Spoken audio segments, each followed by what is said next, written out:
Darlings. Hello there, everyone. Sweethearts. I'm sorry, I gotta move me over here. It just feels weird to be on that side. Hello, welcome to everybody in the chat. Welcome. This is the first time I've done a three-way chat in quite a while. A three-way, wow. A You're three-way. adventurous. I wasn't gonna say that, Samuel. I'm sorry, my mind just went straight there. I do apologize. A menage a chat. Right. Oh, Yeah, boy. no, this is fun. This is gonna be a casual chat between myself. I am PTS for life, aka Jeff, or PTS Jeff. And of course, we have Gabrielle from Escaping the Cultiverse A, and the one and only SP Chef, Samuel, who is always marvelous and always fabulous, and well, on screen always anyway. brings an amazing energy.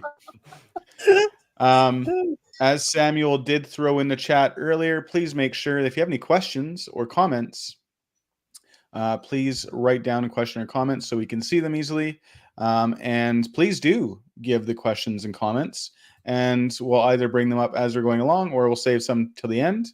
Yeah, we're going to be talking about ethics conditions today and what they apparently are or allegedly are based on what Scientology says, but also what they actually are and what they actually do to a person and their psyche and experiences on staff members and SEERG members. So let's kick it off.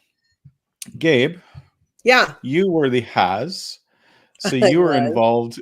The Has, of course, being the HR person, essentially in an org. And your job was to assign ethics conditions and so forth. Can you define basically what Scientology ethics actually is? What they say it is? Yeah, what it says in the book is like ethics basically are the actions one takes to, basically do the right thing according to Scientology. You're basically doing the greatest good for the greatest number of dynamics. That's how you base all your decisions on. And that's pretty much it in a nutshell. I mean, obviously we can get into the pure definition. You probably have that. I actually, you know what is really good? I don't remember the verbatim definition. Yeah. I mean, That's a win. so this is a really important distinction to make because ethics as it's defined in Scientology versus how it's actually acted out, completely different things. Yeah. So ethics is a personal thing. That's verbatim. They're the actions one takes upon oneself in order to increase one's survival in life over the 8 dynamics, right? So brushing your teeth or eating good food, that's in ethics. That's ethical behavior. Whereas if you go to McDonald's all the time and never brush your teeth, that would be unethical on your first dynamic, right? Predominantly, we're going to be talking about third dynamic, which is like groups or Scientology related, but that's essentially what ethics is, but it gets perverted and confused with justice. And justice is the actions the organization or the group takes upon you if you're not putting your own ethics in. Yeah. Is that a fair description, Samuel? I think it's quite fair. And also, as I recall, ethics is something very personal. So what I see as an overt, Gabrielle might not see as an overt. So if you, Gabrielle, would have to do a overt write-up, you might not even think of that to write that down because to you that wasn't an overt, but maybe to me it is an overt. And that is also very important to distinguish that if, for the lack of better description, you are, a not very pleasant person, you could sit there being assigned to write overts and you don't write any overts down, even though you've done lots of overts, from the personal idea of what an overt is from other people, right? Right. But then as Jeff said, that gets perverted because then justice comes in place. And then the organization tells you this is an overt and that is an overt, even if perhaps you yourself don't see it as an overt. And then you're starting to gaslight yourself. and Right. say to yourself, oh, that was actually an overt. I mean, if they tell me it must be an overt, right? And your Right. own perception of reality, of your own perception of how you see the world, it just slowly gets changed because you suddenly see the Yes. world the way Scientology sees it, the way the organization sees it, rather than the individual person. Yeah, exactly. And if I can interject, Mhm. the ethics officer, who was my role, the ethics officer is there to educate you on what is right and what is wrong. So it's such a dichotomy. I mean, you know, on one hand, ethics is a personal thing, but then you get sent to ethics to do ethics. And in order to pass and get back on course or back in session, the ethics officer has to approve your ethics conditions. Yeah. So, and if I have a different idea of what is right and wrong, and the other guy has a different idea, who wins? Right. Well, the ethics officer does, of course. Of Yeah. course. Now, And that's where a Samuel, lot I of think the manipulation comes in, right?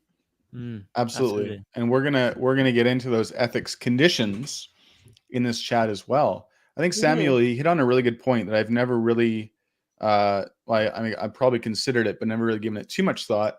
Is the imposition of one's values on someone else as an ethics officer or an ethics terminal, Yeah. kind of thing. Because I know of many cases where people have had what Scientology calls ethics blind spots. And Right. if that one, basically something that you don't see as unethical that you're doing, if you have that, and then you're also working with someone in ethics who has a similar blind spot, you never really get handled. But if someone has a button on certain things like sex related stuff, for example, you will get handled much harsher in that kind of area, right? So if your ethics officer is like very anti sexuality and so forth, or free sexuality or whatever you want to call it, and you're doing something that's quote unquote wrong or unethical, like God forbid masturbating or something, That's God. actually called a solo to assist, I believe. I just had a Yeah. cognition. Oh. So yeah, but what I'm trying to say is like you will be handled much harsher depending on how much of a button that person has on it. So it's very much imposing different values on the and other it person. changes all the time as well. I mean, that's another factor. Let's say you have somebody who actually grew up in Scientology, like did courses as a child and so on and so forth, and then he ends up being in ethics, right? So he's going to be much harsher. As suppose somebody who maybe joined Scientology in his 30s, 40s, he's seen the world a bit. He has obviously completely different ideas of what is out ethics, and he isn't quite as harsh. So then and the thing is, it's not unusual for posts to change in the org. So at one point, it could be quite pleasant and it's not so harsh, and the ethics officer will say, what KR and this? Oh, don't worry about it. And another one will be much harsher. And so you always have to adapt and sort of rechange your way of thinking, rechange the way you look at the world, and you have to question yourself all the time, and almost like all the time it's adjust your standards, so to speak, or adjust the way you see ethics, adjust the way you perceive something being bad or being wrong or being right, and so on and so forth. And there's no stability. And when you're in an environment where there's no stability, there's no blue is blue, red is red, or whatever, and it keeps on changing, and you don't know, is it going to change today, is it going to change tomorrow? It keeps you always on your feet, it keeps you afraid, it keeps you nervous. And this is something I remember very strongly in the SEOC. It's this nervousness, this fear, because it's anxiety, constant anxiety on top of working 14, 16, 18 hours a day or whatever. And you're always not sure, is it the right thing? Is it the wrong thing? Because you might get just this arbitrary order from some senior organization who's never been actually to your organization, says this is what's going to happen. And it's completely contradictory to whatever your direct senior has always said. And then suddenly he pretends he's always said that, and I've never done it that way. And it's this constant, there's no exact thing like that. because Right. everybody takes ethics because ethics is supposed to be something personal. So it's really, frustrating. Right. And this is it's all so contradictory because ethics is considered a technology. So Right. it's a step-by-step process. It's supposed to be done exactly the same all the time. Yeah. But there's so much interpretation in it. It's crazy. Yeah. There's also checks and balances. So if the ethics officer doesn't get it right, then there's also the CS, or and if the ethics officer screws up, well, they get to go to qual and they get to get handled on what is right and what is wrong based on what the person in the qualifications division sees as right and wrong. So, but it's a system of complete control. That's by design. The keeping you on your toes or destabilized is, again, it's manipulation. It keeps you in fear all the time, so you keep yourself in line. You do not step out of line, or else. And that's the stress and pressure that you constantly live in. And that also completely limits you creativity, limits you to dare. Let's try something else out. Let's maybe it's because there are certain things that you just do because habit says so. And maybe you yourself, I mean, you've been there for maybe 15, 20 years and you see it doesn't really work. And you don't allow yourself to think outside the box to say, okay, let's maybe try something else. Let's, stay at LRH, but maybe change something up, try something else out or anything. That's absolutely not allowed. That would be considered squirrel to do that. So you're really limited, like creativity, giving your own ideas, or even if you were working as a businessman, and then you join the Scientology as a staff member, and then maybe later on as a member, it doesn't matter, staff or SEOC. When you want to bring your own experience of business because you've done really well. I mean, that just will be blocked. You will be sent to ethics. You will be made to read policies. Well, that's not what Hubbard said, and so on and so forth. You have to do it exactly as he says it, and it just completely blocks ideas, being able to actually, bring new things in, to try something out and see maybe we can do it better. And I've had exactly what you're saying, examples of people who have gotten in as adults, and they were sent to ethics to be reformed. It's exactly what happens. Re-education. And that's the ethics technique. It's like, this is how it's done here. Because people, they have imaginations. They're very creative. A lot of people that I came across who got in after were very successful people.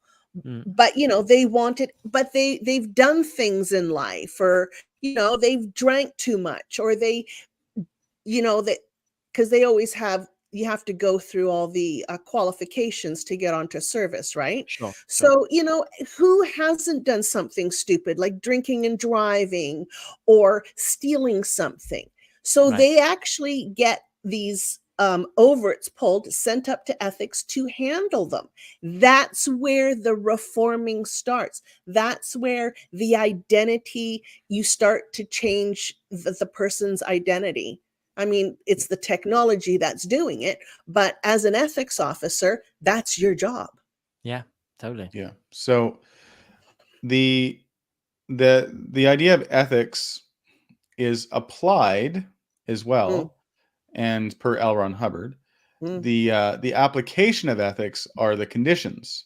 Yes. Now I'm going to read what LRH says about the conditions, because this is not something that he made up, according to him. This is physical universe law, right?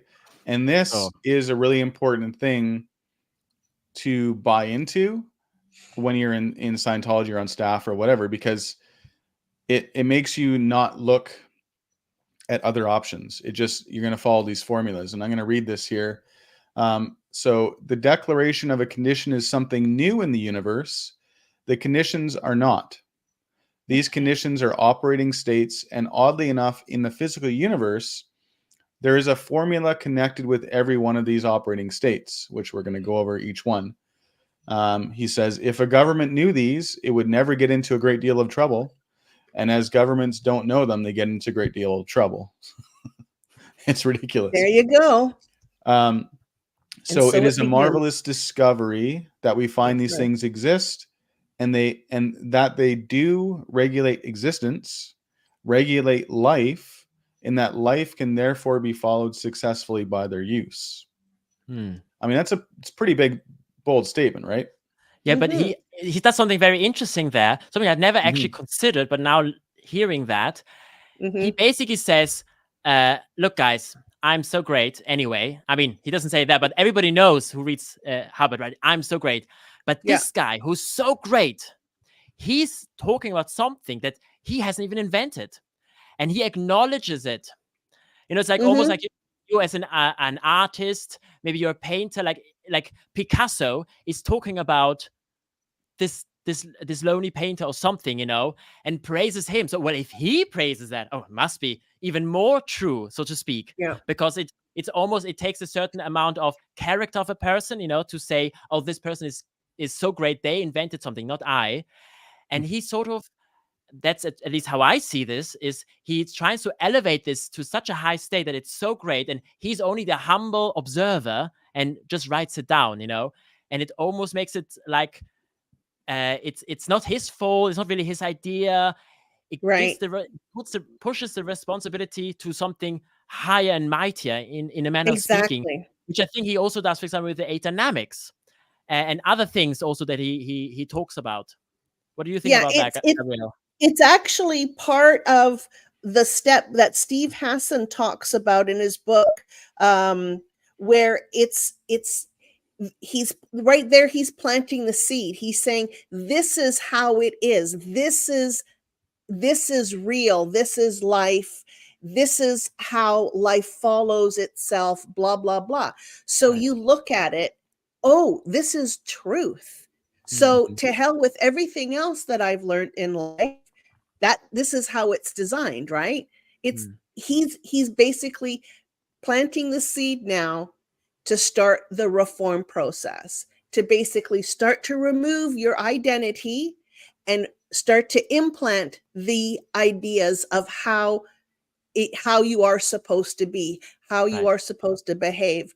This is all the thought reform stuff. Yeah, exactly.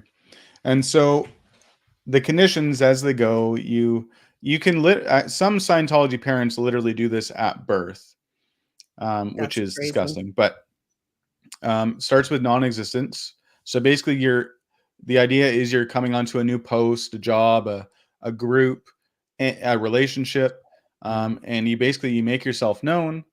You find out what is needed and wanted of you, and then you do produce and or present it. I Yeah. think that's verbatim.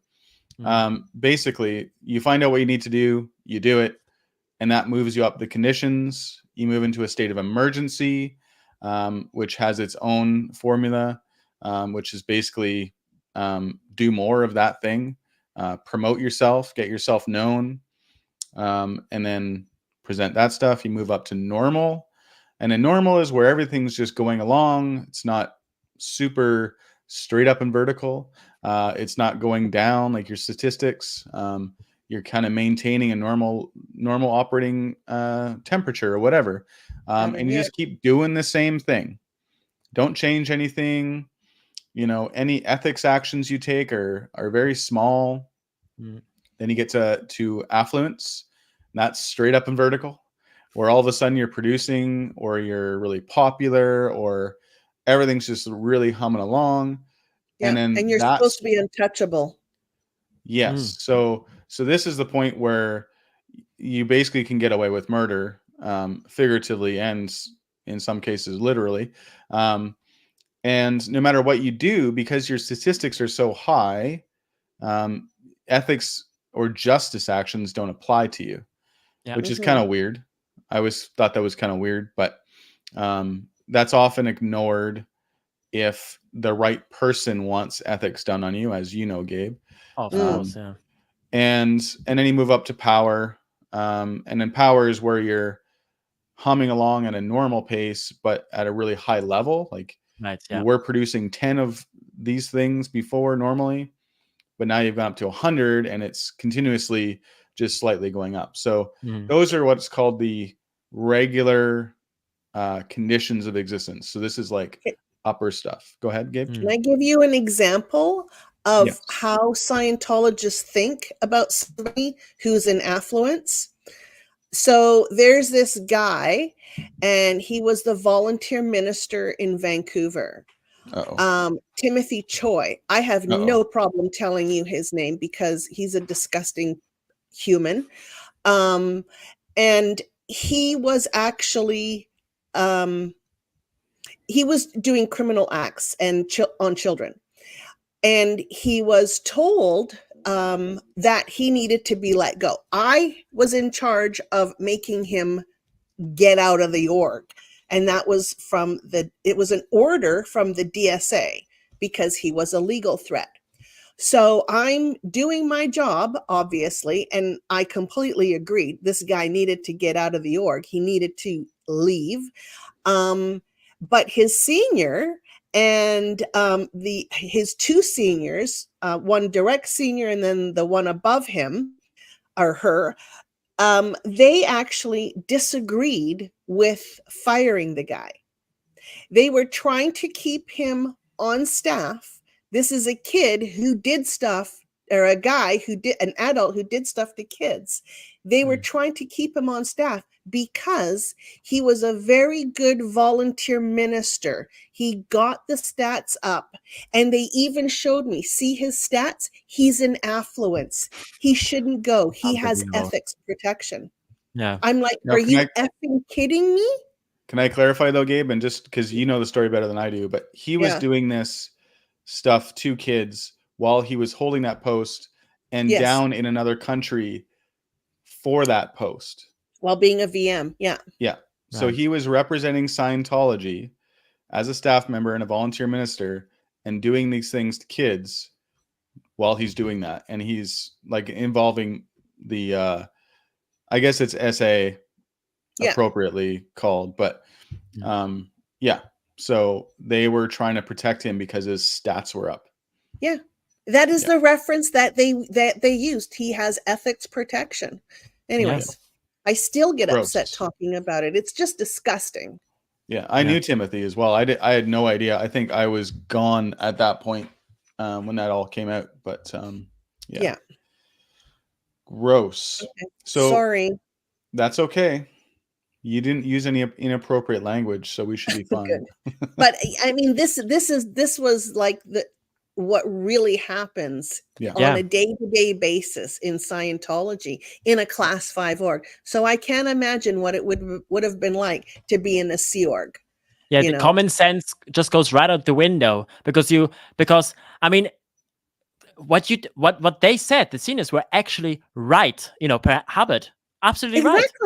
Yeah, like because Hubbard even says, I don't know if it's in the ethics book, probably is in the ethics book, where he talks about that you could get away with murder. He writes this. Yes. Yep. Yes. Right. So he only did this to children, even if he would have, murdered them or whatever. I mean, it is just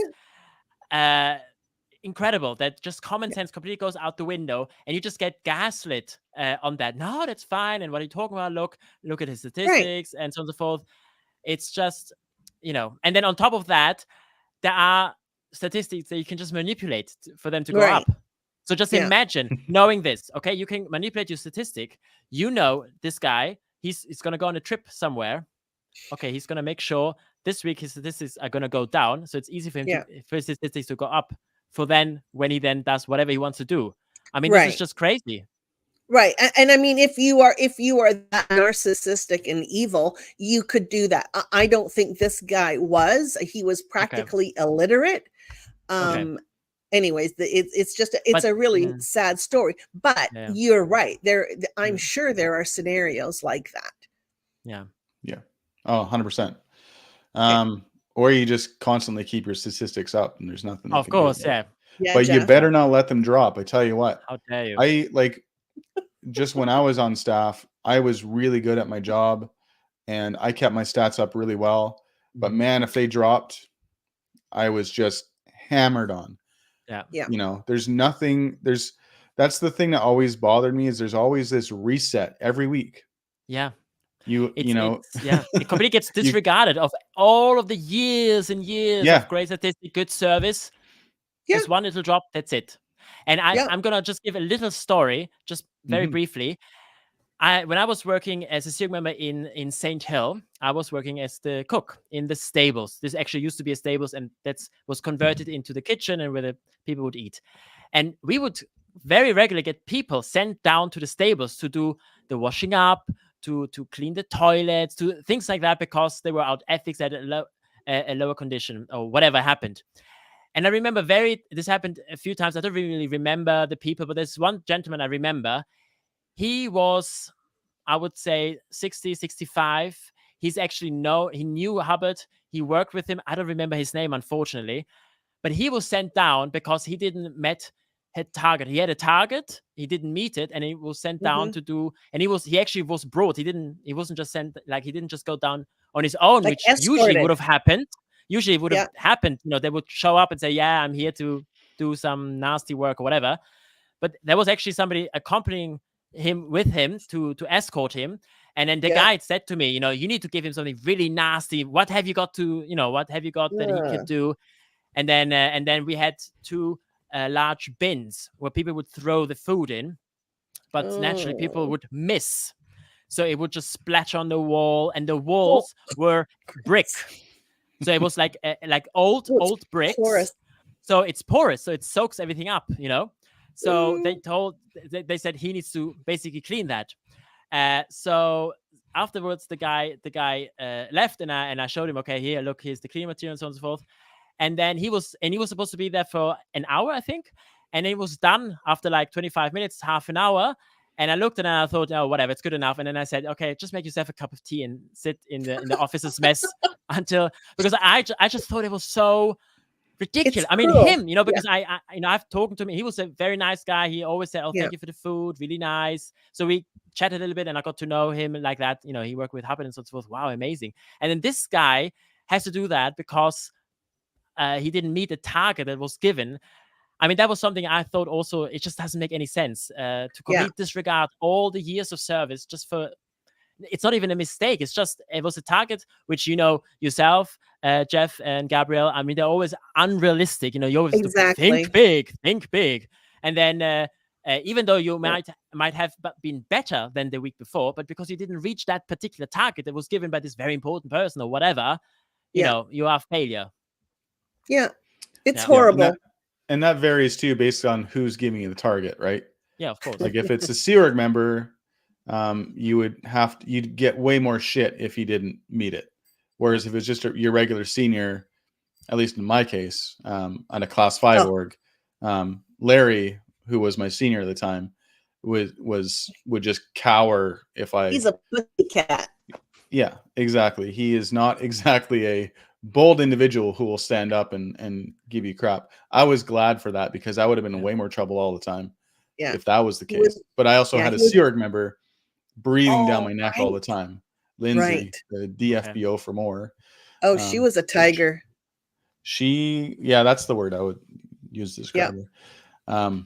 Anyway, so seeing as we're talking about not making targets and basically just screwing up,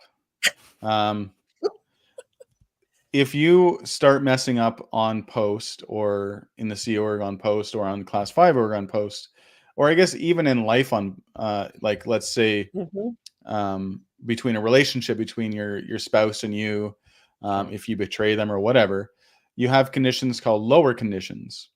And these are where the damage really starts to get incurred psychologically and emotionally, because once you slip into a lower condition, you are less than good. You're subhuman. You're treated badly. You're ignored. You're not trusted. Boundaries are completely thrown out the window. You're basically become fair game for any kind of negative treatment that they can throw at you, right? You're poo on a stick. Sorry?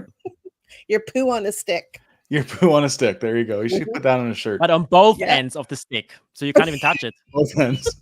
And in the middle. In the middle, yeah. Just the whole thing. Just the whole thing, darling. So right below non-existence is liability. And liability condition is basically, as LRH describes it, the being, not a, like, he's really applying this to a spiritual being here. The being has ceased to be simply non-existent as a team member. So it's not that you're just not doing anything, but you've taken on the color of an enemy. So you're doing things that are they're against the group. slightly hampering Mhm. progress. Mhm. Yeah. Because below liability, you have a condition of doubt. So if you're beyond, let's say you don't have to go through these in sequence, by the way, for anyone who's listening. Yes, you do. You don't. If you were in down. my ethics office, you would be doing them. Oh, I see. You could get assigned a liability condition and then go up. Okay, gotcha. Yeah. So here's the interesting thing. To move up through the conditions, you do have to do these in sequence. To go down the conditions, you don't. Yeah. You just have to do one specific thing that applies. So the one below liability is called doubt. And this is where you're like, I don't know if I want to be a Scientologist anymore. I don't want to be on, maybe I don't want to be on staff anymore. Or even if you've decided that you want to leave staff, you're assigned this condition. Even if you're like, I don't want to be on staff anymore. Well, you're in doubt. It's like, no, I'm not. I don't want to be here anymore. Question there. When you have a staff contract, that's obviously for a limited amount of time. I think 2.5 years or 5, something like that. Yeah. Yeah. And what would happen if, let's say, my contract is getting to the end, and then naturally the officer or whoever would come, okay, Samuel, your contract is getting to an end. How about extending it and so on and so forth? If I were to say, I'm good, I'm happy I served for the 5 years, 2.5 years, whatever it was, I want to move on with something else or whatever, would you then be also signed a condition of doubt? Well, you're put on, it's basically a personnel issue, which you always moves into an ethics issue, but you have to be sec checked before you leave. Right. So that's you where get put on a routing form. Yeah, you get put on a leaving staff routing form, even though your contract's finished. Right. So it's like you fulfilled your obligation. And this is what always pissed me off. It's like, why didn't we just celebrate people? They did 5 years or they did 2.5 years. Well done. Let's acknowledge you. But it's not like that. You're put on a frickin' routing form and you're pretty much told that you need to get sec checked. Yeah. So because why would you want to leave? Right then and there, it's an ethics situation. Yeah. And that's exactly it. So you're stupid. Treated as someone who is in doubt, but you're not given the doubt condition specifically. Right. You will be, if you're not, like, you'd go to Gabe, or Gabe would come to you as the has, and she'd be like, well, your contract is coming up. Now it's time to re-sign. And if you don't re-sign willingly, then people start to try and convince you to stay. They'll start guilt tripping you, pushing your buttons as to help and who's going to do your post. And they will actually expect you to replace yourself, even though you don't have to. Yeah. It was part of the routing form. Yeah. But like, no, I'm done my job. Like, I'm done. No, you have to replace yourself. And then if you don't replace yourself, then it's an ethics thing. It's like, it's insanity. Yeah, I mean, most people just go, screw it, I might as well just stay. Or they just blow. But I'm telling you, in Vancouver, I re-signed most of the staff. There were very few that actually left because they had all been on staff for a long time. There was a few who hummed and hawed, and then they would get a handling, something auditing, sec checking, whatever. Right? They would get some special treatment because it would usually be, an opinion leader, like the ED or somebody like that, that would start handling them. So they would get some special attention. Love bombing. Yeah. Yeah, exactly. And, or we can't do this without you and all this. It's guilt tripping, right? Yeah, totally. Yeah. So we're not going to go into super detail as to the conditions, like specifically, like points. But we're going to keep going down here. So below doubt is the condition of enemy.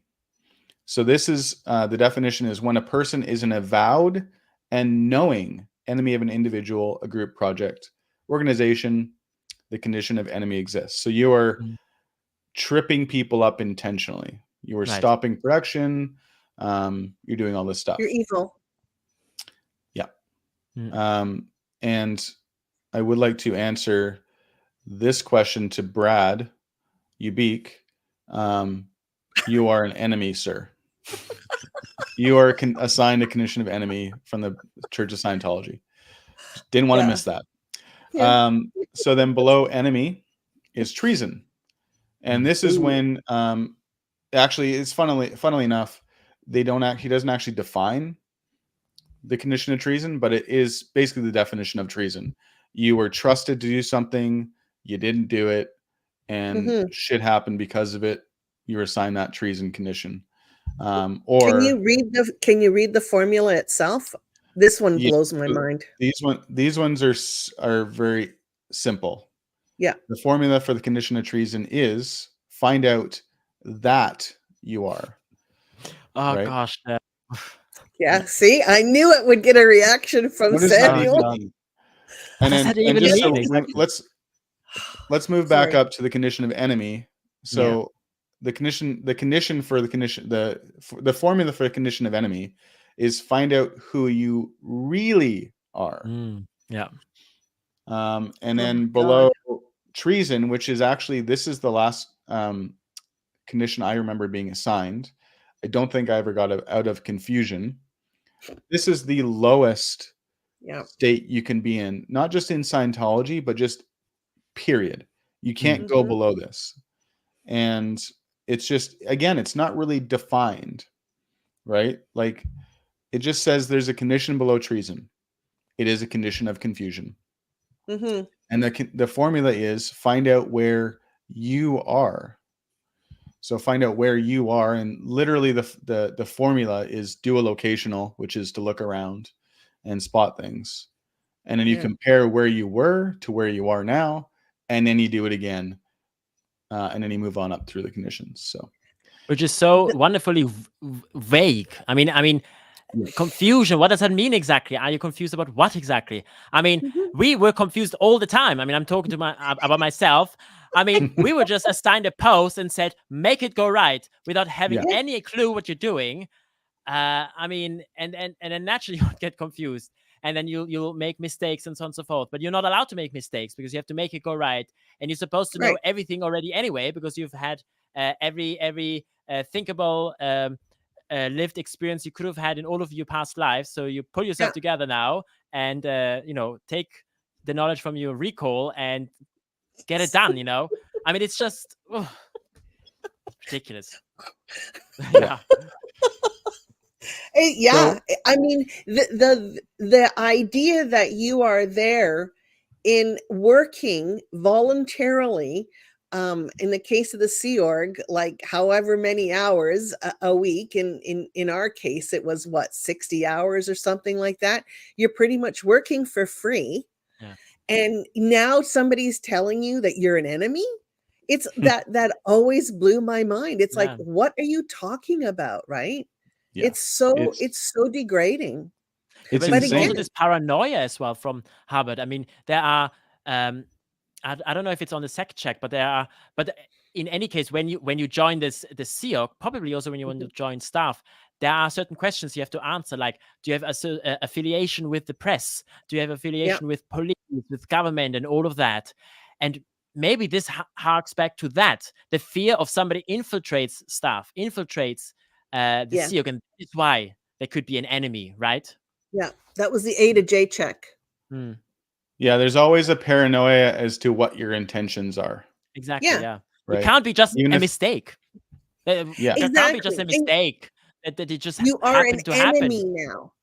Right. It's like it's extreme, but that's what cults are. They're extremes. Yeah. So it's black and white. I mean, when you look back, it shouldn't surprise us that everything was extreme, right? The hours, the treatment, all of that stuff. And again, it's how the cult keeps you in line.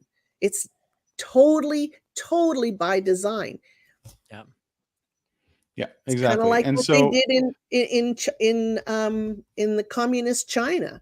It's Yeah. pretty much patterned off of that kind of mind control technique, Mhm. yeah, a according to lot Jeffrey of Hawkins. correlation for sure. So It's gross. I wanted to kind of, we obviously want to touch on the damaging aspects to this type of control. Yeah. And this, no matter where you were in Scientology, whether you're public, staff, Sea Org, this is applied to you no Mhm. matter what. This is one of the more universal applications of the technology, quote unquote, to anyone who is considered a Scientologist. Mhm. It's taught to you pretty much first thing in all the basic little introductory courses. So everybody will have some experience with this if they've been involved. My own personal experience is quite varied, actually. I've done these conditions a lot, especially the lower Yeah, conditions, we all because have. I was never good at towing the party line. I was always kind of rebellious, and I Mhm. really never liked authority figures. So if people would try and control me and tell me what to do or say I'm doing the wrong thing, I would bitch and complain and usually get myself into trouble. Yeah. And Yeah. a lot of times, to be honest, I wasn't super honest with some things in my past when I was on staff. He So was a little shit disturber. Let's be frank here. I was not ethical all the I time. saw him regularly, Yeah. but we Oh, always yeah. had a great time. Yeah. You were trying to help me, right? So, and I really got Oh, yeah, that. look, And all I of the actually guys really would mean help. that. Yeah, Like I I knew you did. wanted to actually help. Yeah, So, in a screwed up kind of way. yeah. So we're gonna go through my most hated formula for my worst condition. I think is liability, because this is one that is applied so liberally to people who just make a small mistake, Right. Yeah. right? But I found it's very damaging to myself, my self-worth, my confidence in things, etc. Yeah. So again, just to remind everyone, this is when you've taken on the color of an enemy, Mhm. right? So you're just doing things that seem a bit enemy-like. Yeah. So the formula is step 1, and these are things you have to write out. Decide who are one's friends. So you in this case, if you're dealing it with Scientology, Gabe, what's the appropriate answer to this? And the Who only are, appropriate. The sorry, only appropriate answer to this step: decide who who are are your one's friends? friends if you're a Oh, you're staff member. Scientologists, of course. The staff member Exactly. Scientology. All a Mhm. Scientologist. All L. Ron Hubbard's my friend. Right. David Miscavige. Mm-hmm. Sorry. Yeah, it's so like It's rubbing it in, right? yeah. Mhm. How many And times then did you look up friend? so many. Oh, you mean like in the Yeah. in the dictionary? Yeah, Oh, I don't. Yeah. I because you don't. have to Did I you may ever have word? done read that, and but then I don't star remember rate all that. this too. I don't remember that, but I probably did. Yeah. Yeah. Yeah. Well, if you don't apply this correctly, if you come up with any answer other than the correct answer, you have to word clear everything because you course. clearly don't understand it. Oh, you don't know what the definition of in is? Well, obviously that is why you didn't. Let's go through the 23 definition. Here, take the thickest dictionary that we have, so you get in a nice word chain. And it Yeah. just at some point you just give up, and you're like, all right, okay, got it. Yeah. Yeah. And that was Um, part of putting somebody through ethics is making sure that they understood Mhm. the Yeah. correct definition. Yeah. And you may be able to get through one of these conditions without doing that really heavy word clearing. But Mhm. if you then end up in the same condition again fairly Mm. soon, Right. Or then if it your is ethics similar thing, program if it is gets similar thing or the same thing, that's even worse. yeah, Yeah. exactly. So then you get like really the ethics really gets applied to you, Yeah. even though ethics is a personal thing and shouldn't be a justice thing. But we won't get There into you that. go. Yeah. Yeah. So step number 2 in the formula is deliver an effective blow to the enemies of the group one has been pretending to be a part of despite personal danger. Right. Yeah. Pretending. Yeah. Now, and if you didn't get in danger for doing these, like if you didn't put yourself in a dangerous situation somehow, then you wouldn't make it past this step. People would, Right. because you have to write down what you did and what danger you got into by doing this, what this effective blow may have affected you or hurt your life or hurt you or whatever. If this wasn't acceptable to people, you wouldn't get approved back in the group. What were you Oh gonna say, yeah, Gabe? that's right. That was the other step that you actually had to get approved on. Oh, it wasn't effective enough. But a point I wanted to make is, Ed just sort of dawned on me. It always assumes, it says you were pretending to be a part of. It's telling you the LRH is telling you were pretending. I mean, it's just so much it's a valuation, which you're not supposed to do in Scientology. It's so stupid. Because then because as Jeff, as you mentioned already, it could just be a mistake. You made a mistake, and then that's what happened, and then now you put in that condition, and you yourself, you just see it as a mistake. But now you've been told, oh no, you were pretending to be part. There's an part of a different group and so on and so forth, and now you're just sort of scrambling, trying to find, well, what is this group that I mean, it's just It's pushing you to believe that you have done a great wrong. It's like what you've done has devastated the group, and you are a horrible, horrible being. How does that make you feel? Like a piece of garbage. Exactly. And it happens all the time. This condition is assigned all the time. There was always somebody in liability. Yeah. And in some cases, multiple times with the same person. Pointing at myself here for anyone who's just listening. Samuel, I'm curious though, have you had to do much in the way of ethics conditions like these when you were in the Sea Org? When I was in a cadet org, I had to do doubt formula several times. I had to do doubt a lot because I didn't want to be there. And every time I did a doubt condition, part of it says something along the lines of inform yourself of both parts of the group, the one that you are in now, the one that you want to leave, and so on and so forth, and then decide, having looked at both groups, which one is better based upon the 8 dynamics. Now, the very convenient thing, of course, is they showed me then, not only me, all of the cadets and probably the SEAL members as well, they showed me this film.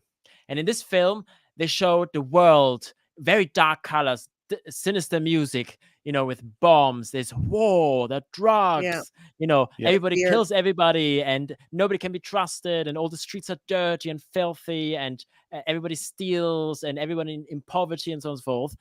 And then the music, gets lighter, and a bright sunrise happens, but here, the Sea Org, blah, blah, blah, blah, blah. And this is all the propaganda. This is the propaganda you were given. Exactly. It's not like in the Amish, I believe in the Amish, you're given like 2 years or something where they say, and this isn't like you're being put in a condition. Everybody gets this. You get a certain amount of time where they say, go outside, explore the world, have a look for yourself. You're not being chaperoned or anything. You just go ahead and have a look. And then after this time, I think it was 2 years, I'm not sure. Then you come back and you decide, do you want to stay with us or do you want to go out, right? Like that, you would be able to actually see. But with us, they were literally just giving us this propaganda. And when you see that, what are you going to choose? I mean, you'll be insane to say, I'm going to go out there in the world and either get shot down, die of a drug overdoses, or whatever. I mean, so I had that when I was in the cadet org. I had a lot of that. And when I was in the Sea Org, I only remember one time that I was in the lowest condition, which I can't believe this is true. I mean, I was there for 4 years, which isn't that long, but I'm sure it was more than once that I was in the lowest condition. But I remember this one particular time I was put in the condition of enemy because we had to cook. It was Sunday and we had a Sunday roast. We made chicken. And the thing was that our oven was from 1974. Okay. So just for reference, I was there until 2012.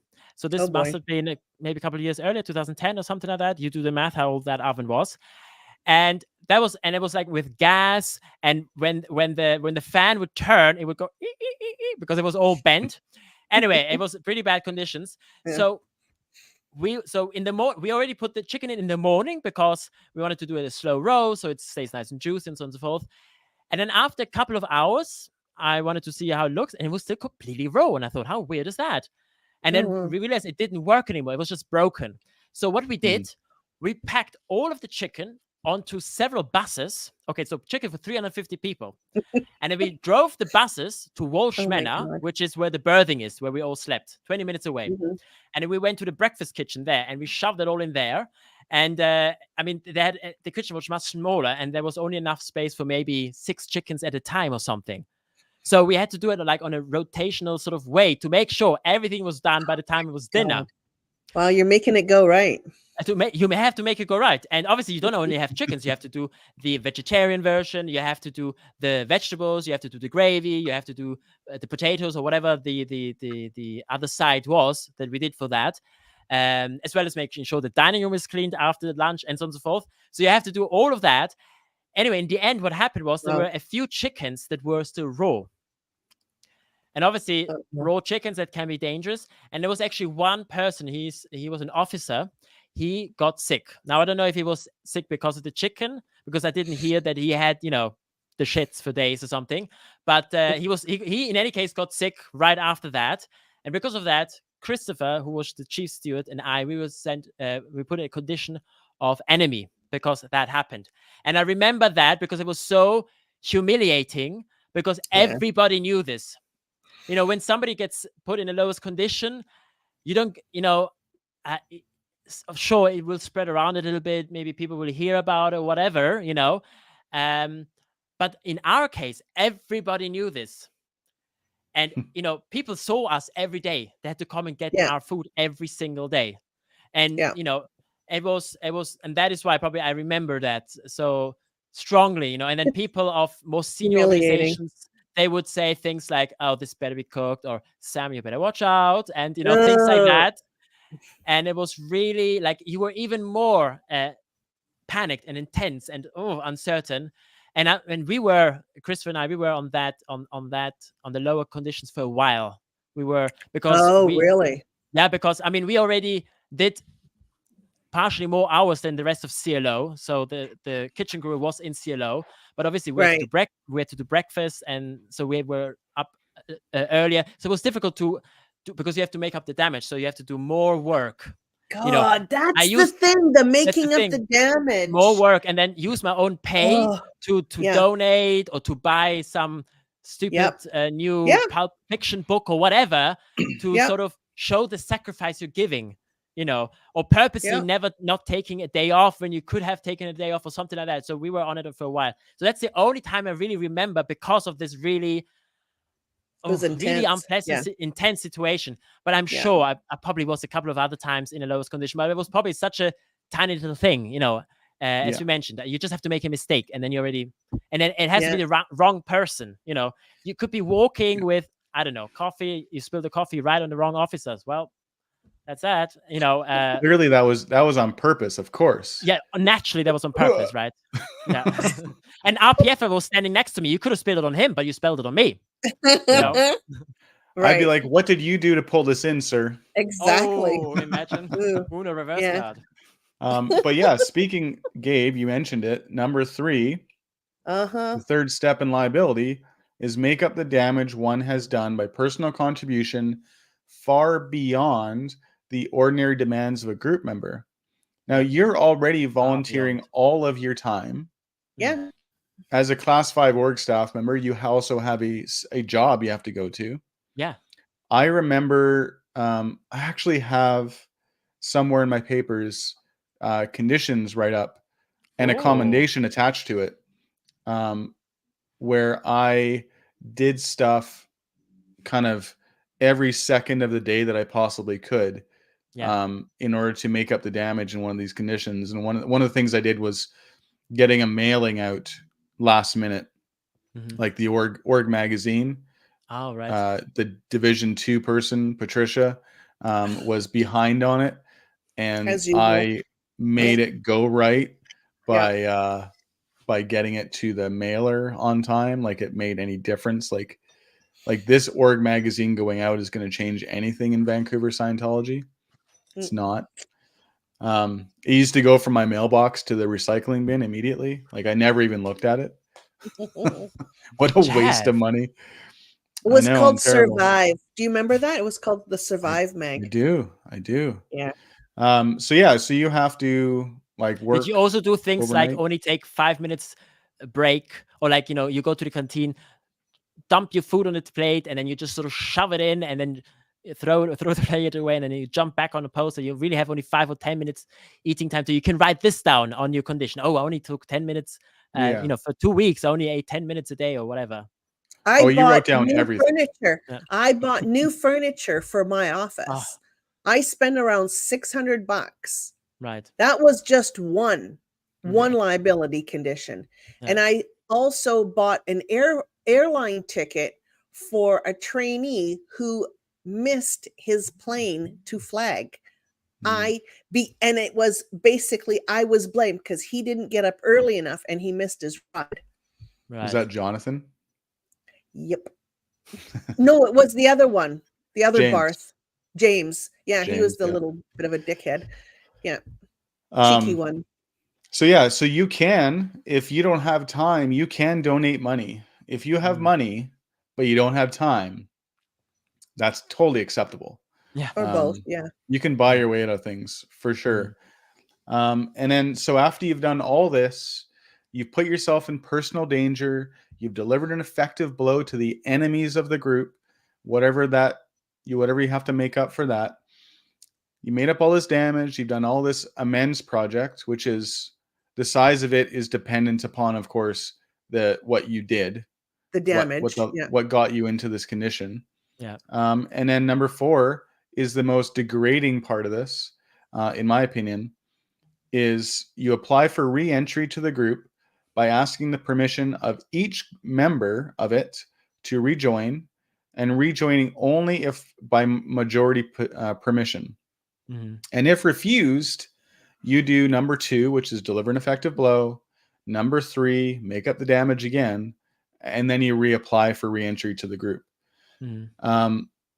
As a staff member in a Class 5 org, I remember many times running around with my clipboard, and it's a sheet of paper basically saying what I did, how I delivered this effective blow, what my amends project was.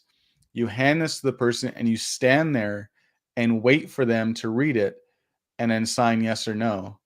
And if you don't go to the right person off the bat, like someone who's friendly towards you, who wants you to do well, like let's say you go to the executive director instead, someone who has a much harsher view of what's going on, and they say no, you may as well just give up and just redo everything again, because they're not going to, anyone further beyond that, if one person says no, will not let you in, especially if it's a person of authority. Yeah. And that happened to me on a couple times. Yeah, and it's supposed to be majority. Just Yeah. because one person who is obviously the senior of the organization, just because he disapproves it, it shouldn't be that way. So that was a real piss off, because, you know, I did them so often. It was like, you get to know these conditions inside and out, and you think about them and you go, well, wait a minute, majority, that's like over 50%, right? That would be a majority. So if one dude or two dudes disapprove and everybody else approves, you still have majority. But if in the real world of Scientology, if it's like, you know, a senior staff member, if they disapprove it, well, then everybody else, like stupid little robots, will disapprove it. Yeah, because they don't want to go against him. They don't want to go against him, and because it's a person of authority, you as a low little staff member down there on the org board, you think, well, he obviously must know something that I don't know. He must have read references that I haven't read that would make him think that way. So it stops you from having your own thought, having your own opinion. because somebody up there, and you don't want to look bad. You don't want somebody else seeing, oh, the ED, he said no, but Samuel, he wrote yes. Strange. And then maybe you fear you will be remembered. You know what I mean? Like it's yeah. Yeah, and also if you didn't get along with that one particular person, you know, like there was a few people I was just like, you know, loggerheads. They would disapprove, and I'd go like, well, F you. But you know, towards the end, it was just like I was starting to push back, and now it was really starting to piss me off, and I'm like, I'm so sick and tired of being degraded.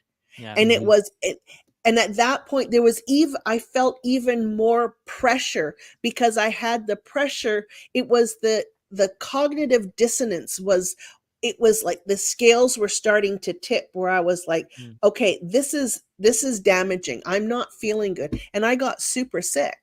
Yeah. Like I developed an autoimmune disease. So at some point, when you're so beaten up so bad, or you're beating yourself up so bad, you're almost forced to make that decision on the doubt condition. Anyways, my 2 bits. It's very abusive. Yeah. Yeah, 100%. As Florence says there, so very abusive. Yeah. And this here too, from my lovely wife Andrea, it's going to go. It's to going around to everyone part that really gets me in this. Yeah, it's all terrible, but that's part so bad. Yeah, and like going to someone, they're your comrade. You're fighting this battle together. Yeah, and you're going there with tail tucked between your legs, and you give this clipboard saying what you did wrong and what you did to make up the condition, and asking, you're basically begging for You're forgiveness. groveling. Yeah, exactly. And it's very degrading. Like you feel like a piece of shit when you're in this condition. But then as soon as you're out, you're like, oh, it's all good again. You know, like it's like a switch. Until you're in, you're one of us like now. In my case, you're back in it again. But okay, so let's quickly go over the condition of doubt, because this one is also one that was applied to me quite often. What about you, Gabe? Were you assigned this very often? No. Samuel? No, it was the lower conditions. It was, for me, it was treason and enemy, which are the ones that mess with your identity. Yeah. Yes. Yeah, exactly. So we'll quickly go over this formula. Interestingly, it's and unsurprisingly, it's very geared towards Scientology and being the right answer. And if you don't answer these correctly, you just have to redo them, which happened to me before. So the first step is inform oneself honestly of the actual intentions and activities of that group, project, or organization, brushing aside all bias and rumor. Number 2 is examine the statistics of the individual, group, project, or organization. Number 3 is decide on the basis of the greatest good for the greatest number of dynamics, whether or not it should be attacked, harmed, suppressed, or helped. There's the catch-22. I was always confused as well as to what group this is referring to, whether this is the group that you're like Scientology, or whether it's, let's just say, for example, anti-Scientology. Is there like a correct answer with this, Gabe, that you know? Jeff, I would refer you to the small common words. Please clear up the definition of this. This. Okay. There's my EO hat. yeah, exactly. But what is it? It's the Gabe? one Give me an farthest answer. away. It's the group that's farther away from you. Meaning. So if you're in the staff member group, well, and it's also perspective. It's how you're looking at it. So, and I've seen it interpreted so many different ways, Jeff. It's crazy. And this is the, pardon me, the mind fuckery that people go through, and the calisthenics you have to do in your brain to figure this stuff out. Like people have done like word clearing, clay demo these conditions, right? Because they are so confusing. They're so confusing. And I still don't know. Right. So you don't need to know. Right. So, but I always kind of lean towards this is the group that is anti-Scientology, or the group that isn't going with, because it may not be anti-Scientology. It may be like, like, I mean, there's been instances where it's like, you're the staff member that's not, getting themselves hatted. So it's right. So there's those kind of scenarios too, because I don't know, you missed going on course, or you haven't gotten yourself through your full hat or something like that. Yeah, but I guess when I say anti-Scientology, I just mean the opposite of the good thing, basically. I got it. As an example, when you're in, because the next step is evaluate oneself or one's own group, project, or organization as to intentions and objectives. And assuming that you're a staff member, this would be your group. That's the way I look at it. Sure. Could be wrong. Yeah. Or if you're public, it would be being a public in the org. Yeah, exactly. And then number 5 is evaluate one's own or one's group, project, or organization statistics. And again, this is an interesting one, because people they wouldn't do it. They wouldn't actually look at the statistic. And I had the misfortune of being of seeing all these statistics because of the stat evolution every Thursday, right? So I would see all the statistics. I would actually enter it all into the computer and have to print out all the graphs. So I would actually see these statistics, and it was starting to become pretty clear that the entire org statistics sucked. It's like I saw there was no expansion, especially when I would look at long periods of time, which you're not really supposed to do. Like when you're doing stat analysis, when you're anyways, I won't get into all the complications, but I looked at the long-term stats, like very key stats, like gross income or paid completions, which are, it's like the all-encompassing stat of a class 5 organization. And it was just like, things aren't happening here. It's getting worse. But go ahead. Sorry, I was gonna say that my experience of doing that part was, I don't know if I consciously did this or like instinctively, because I sort of knew we sucked. I didn't look at our statistics, but I looked at the statistic of Scientology overall, which very handily was always presented in this big and amazing events, and 10x this and 10x that, but it never actually said any numbers, It could be one clear a year. Well, this year we've got 10. Well, we've 10x, and all of that. You never actually know how much it is. But I always took that as a sort of reference point, because I knew that would look good. Right. And I don't know if I consciously sort of thought, I better not take our actual statistics, because I always, because anything that I saw that wasn't great or anything like that, or when we were at events, there's expansion here, there, and there, and there, and there, and I never saw it here, I would always think, it's just our org, but everywhere else is doing great. So I would never I would almost say our org, our organization, whether when I was in a cadet org, when I was in the Sea org, we are the exception, not the rule, you see. So so you should look at the rule. What is the rule? How are we doing overall, globally? Right. That is how I did it.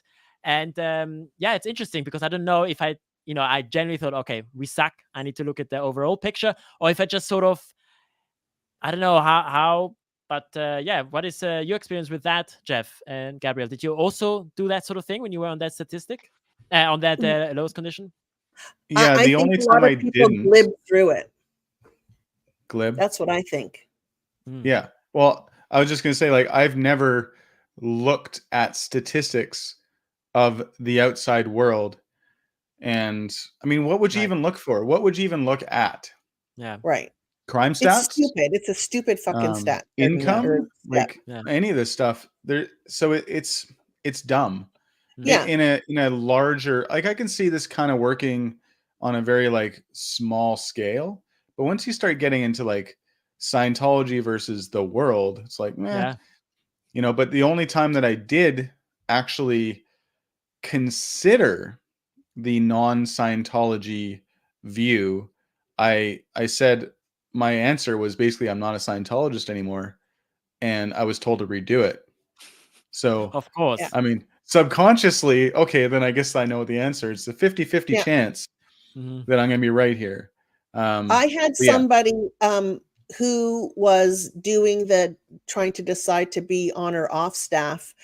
And he, even before he started the condition, this is somebody who had been around for a long time, and he had the designation of professor. So he was very well trained in all the Scientology bullshit. And he said, this is rigged. There's no way I can actually get through this condition without actually staying on staff. yeah. And I was just You like, know, I was like, but- what do I do with that? Like Well, here- that's a pretty profound statement to Mhm. make, Mhm. right? Well, and here's why. Number 6, join in or remain in or befriend the one which progresses towards the greatest good for the greatest number of dynamics, and There it announce is. the fact publicly to both sides. Mhm. So if you don't choose staff, then you're not doing the greatest good, because Exactly. you're told over and over again that being on staff, being in the Sea Org, being a Scientologist, if you can't do either, which some people can't, is the greatest good.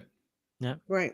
It's the most you can do, even if it denies your Your actual first. dynamics, Mm-hmm. right? Because the third and fourth dynamic, groups and mankind, or Scientology organization and mankind in this case, trumps your first, second dynamic, Mm-hmm. Yeah. because it involves more people. Yeah. And so it's put down low on a totem pole, and then even your fifth and sixth and seventh and eighth, it doesn't matter. Like a really good example of this is the Sea Org member Elaine, who was at the Cambridge org when I was in there, and I was talking to him about clear, or he was talking to me about clear, and I asked him if he was clear. And I know this guy's been in the Sea Org for like 30 years. Mm-hmm. Since he was, I want to say 17 or something, so maybe like Wow. the 60s. So maybe Yeah. 40 or so years. And I said, "Are you clear?" And he said, "No." I said, "Oh, that's weird. Why aren't you clear if it takes," he even told me, I think it's like 5,000 hours or something like that of auditing to go clear. Okay. And he said, "Well, I've been focusing on this aspect of it, which means more, Right. basically." And I'm Mhm. sitting there thinking like, man, you have just been duped your entire life, right? Yeah. Yes. Well, because And Sacrificing auditing yourself. Yeah, but Sacrificing auditing is your own considered a good first for dynamic. others. Oops. Yeah. Sorry. No. But it's not, though. If you really look at what they promise with auditing, is you become more able. And I can't Mhm. remember whether I made that point or not when I was there, Mm. but I was definitely thinking it. Like, if you become clear, you'll be a better Sea Org member, Of Right. right? course. Yeah. Logically. Mhm. Yeah. And the fact that you haven't, I don't know how that doesn't trigger something in you, but it doesn't in his Mhm. case. But yeah, so you have to decide which is best, and of course that's Scientology, and any other answer is not correct. Yeah. Yeah. Right? I mean, in all honesty, my husband was he managed to get up the bridge while on staff, Mhm. but that was back in the 80s. Did he pay? And well, he had staff rates. Right. Oh, so but He he paid for it though. Yeah, Yeah, you shouldn't have he to. Well, no, but if you wanted to, that was and I mean, that's what was happening when I was leaving Vancouver staff as well. People were like just dumping money on to get, because they had changed. It was all the new golden age of bullshit tech, right?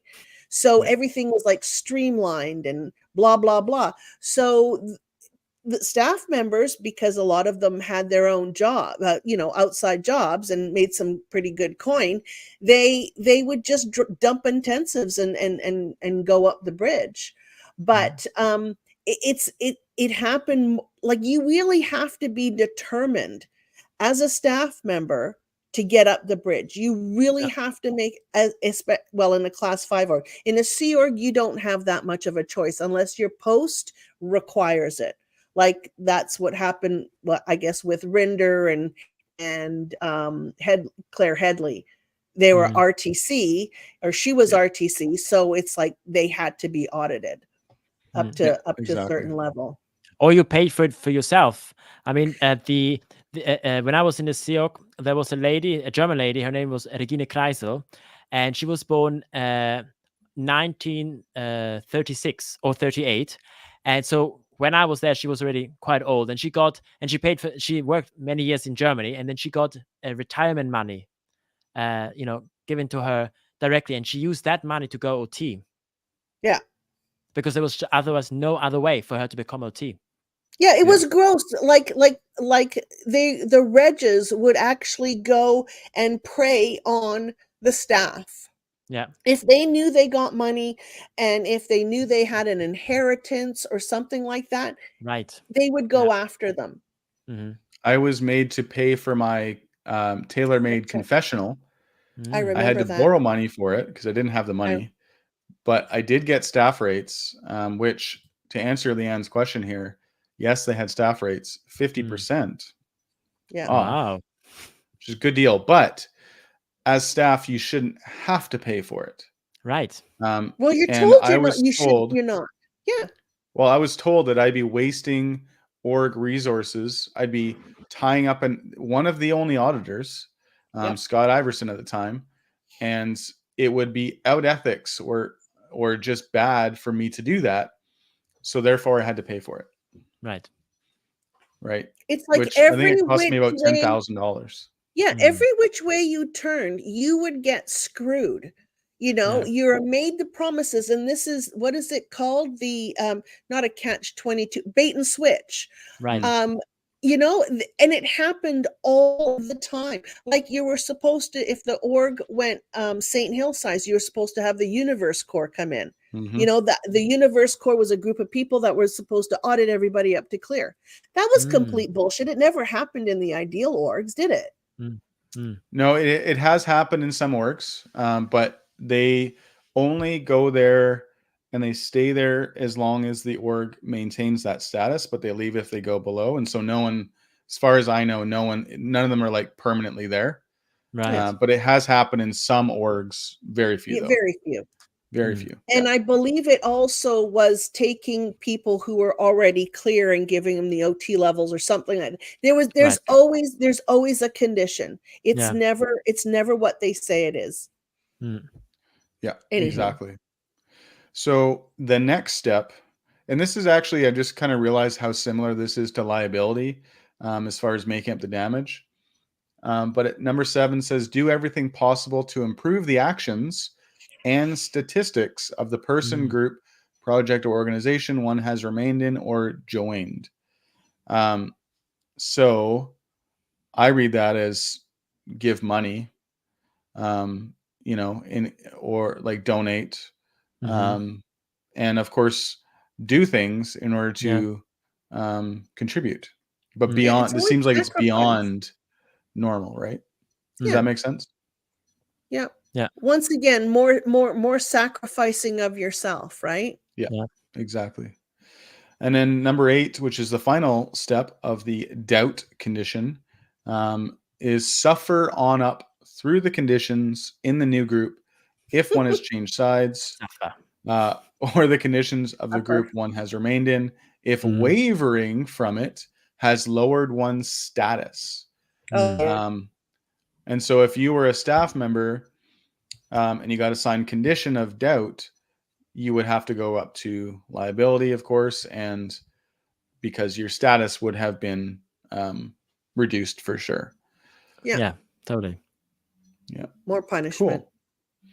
Let's move on to Gabe's favorites. We're gonna make a shirt, Gabe's favorite conditions.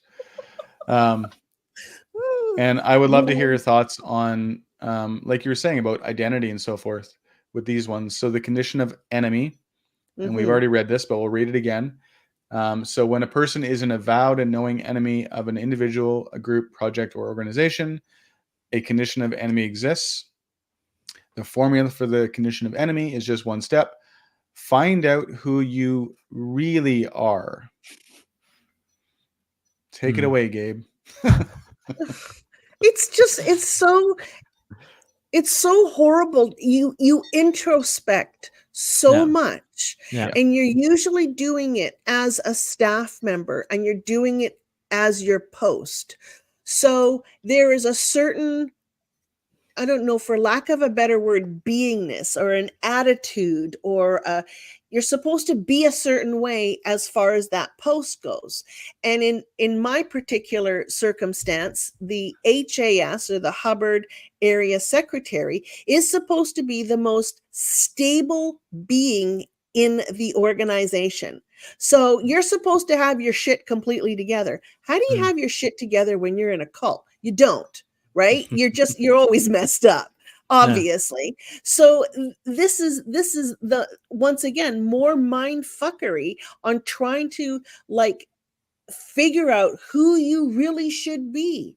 You know, you have to read a bunch of L. Ron Hubbard references that tells you what you're supposed to be as a staff member, or as an auditor, or as, like, you know, whatever administrative person, or a cook. Or, you know, there's references that tell you that where LRH tells you who and what you are supposed to be. Yeah. And that's what you are. That's what you mold yourself into. Or if you're doing it as a Scientologist, or, you know, what is a good staff member? There's all these identities that he talks about, or that he tells you you're supposed to be like. And this is more and more and more. You're being molded and shaped and reformed into a good Scientologist and an obedient cult member. Yeah. Yeah. What are your thoughts, Samuel? Yeah, absolutely. It as you say, Gabriel, you're being molded. You're being forced into this mold. You are suppressing your own intuition. You're suppressing your own thought process. You're forced to take on, to use the Scientology term, the beingness of somebody else. Sorry, the valence of somebody else. Yes. Right? You're supposed to take, and everybody must have the same valence. Valence being your own character. Basically, your valence is your own character. Yeah. And you're forced to remove your own valence and take on the valence of whatever this ideal staff member is, this ideal public, this ideal Silk member is, or whatever. And as you also said, Hubbard, he wrote about absolutely everything. He also wrote so-called FOs. These are flag orders. These are policy written only to be read by the people in the EPF and Silk members. And he's written some, I mean, I saw around 20 at least, specifically for the kitchen, that he says how things are supposed to happen. I've been trying to find these things because now, having done culinary school, you know, having worked in this profession all over the world, well, not all over the world, but all over the place, I would love to look at them again with, you know, professional eyes and sort of review and see how relevant is that, or how does it make any sense at all anymore, and so on and so forth. But yeah, well, he wrote about absolutely. Sorry, just to kick in there a little bit. I did that because my profession was a professional window cleaner for 20 years. Oh, yeah. Right. And I would never use newspaper and vinegar, even though it may work. Yeah. It may be effective, but there's a much better way to do it. And there's a professional way to do it. Yeah. So I would say that you're probably going to find some discrepancies in those. Just a few. Just a sprinkle of it. But you know, Samuel, that would be a really good way to sort of dispel or sort of shed all that shit that was like stuck in there. There's a process that it has been suggested, and I've done a bit of it. It's like reevaluating your value system. What is value? What are your values? Because you are taught and indoctrinated into a whole other set of values. It's like ethics, it's just like it's everywhere in Scientology. You're changing these things, or you're having to change them to agree to LRH policy and all that kind of nonsense. So it's a really good exercise for people coming out to sort of reevaluate their values, their identity. It's like, who do they really want to be? Because for so many years, for me, it was ingrained in my head on what I'm supposed to be. And I never had the chance to, I got in when I was in my early 20s. You're not, you're still sort of fumbling about in life, trying to figure shit out. And I partied a lot. So I was, that was a whole other thing. So, and then 27 or 6 years have passed while I was in the cult, and a lot changed in society and stuff like that. And and I have to look at, like, who am I? Like, what do I want? What is my purpose? What are my values? It's a really interesting exercise. It's a tough exercise. Yeah. But I've done that in a way as well. Of, I sometimes, now much less so than some years ago, where I would catch myself do something. Like I would, for example, there's the idea of exchange, right? So somebody does something nice to you, so you have to know something nice back. But how about somebody being nice? Just because somebody just wants to be nice about something, Like, for example, I'm sure both of you have struggled a little bit with this in the beginning, and now, like, for example, when somebody wants to support your channel because you did something great, and you're like, no, don't give me this money. Now I have to give you something. Now I have to. You feel guilty. I don't know. You feel guilty. You feel like, oh my god, you have to maybe do another video even better, and you're not allowed to swear as much or whatever, or do something to try to improve it or something to justify this donation, right? Rather than just saying thanks and thank you. Thank you. It's a voluntary thing. If you want to donate, great. If you don't, that's perfectly fine. Or anything like that. Or, for example, also when I was an actual SIG member or a Scientologist, when you got a birthday present, right, and you had to give a birthday present of the same value to the person, the birthday present, things like that, which is, by the way, very difficult when you're a child and you want to do that for your parents. Right. So, that sort of thing. And I have, caught myself doing these sort of things. And then I sort of start to sort of like, is that what I think? Or is it my Scientology brain, so to speak, is thinking that? And just trying to sort of figure it out. And it definitely takes a long time. It's you need to tier 3 it. And it's just sort of eventually you sort of,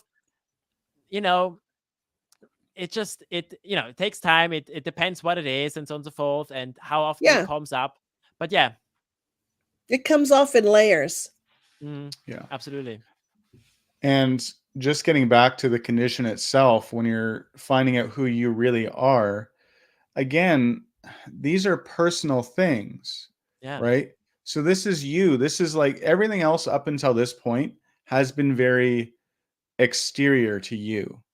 It's these really two, condition of enemy and treason, that make you look in, and it's really difficult, right? It's very introspective. And you are then expected to write this down. So you might come up with, I am a good Scientologist who supports promotion activities in my division, blah, blah, blah. Whatever you write in, it's going to be pretty deep, probably. If it's not, it gets rejected. And you give this to, for example, in my case, sometimes to you, Gabe, and you would Mhm. then read it and have to judge it and then comment on it or evaluate whether I did enough or did right or came up with the right answer. Yeah. And I just, I it always hated that. created a bit of a dichotomy or dissonance in my mind, because you're not supposed to evaluate for people in Scientology. Exactly. Like, Yeah. people get offended. My dad, if I ever said like something about him or his behavior, don't evaluate me, you know, Mhm. because it's an auditor's code thing. And he would get really upset if he was ever evaluated. But you're not Yeah. allowed to get upset with this. Right. I mean, I had these things rejected. No, this Yeah. isn't you. This isn't you. It's like, what the Right. are you That's so talking about? gross. Yeah, Yeah. it is gross. It You was don't go into so therapy and this uncomfortable. doesn't happen, right? Like, how are Exactly. you feeling? I'm okay. No, you're not. No, you're not. Like, oh, Exactly. well, That's pretty shit. I much guess it. I'm not then, Yeah. right? Yeah. Yeah. Like, it's Totally. horrible. And What were it's you gonna very say?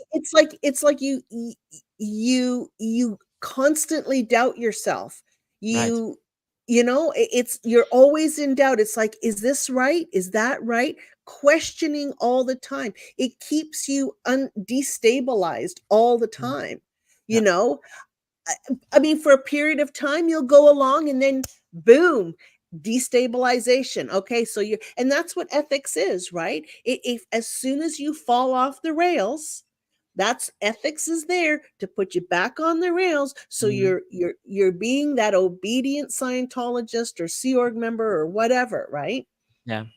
And I mean, honestly, and that's what he says about ethics. Ethics is only there to get the tech in. Yeah. Because if your ethics are out, the tech is not going to go in. Right. So, and this is it's like it's so drummed into my head to even to this day, right? Yeah. It's horrible. But Ethics tech admin. that's right. Those lower conditions to me are probably the most damaging. Yeah. As far as to your own psyche, to your own essence of who you really are. And anyways, it is quite damaging, and trying to fix all that and undo the damage. I mean, you know, to me it's a form of trauma.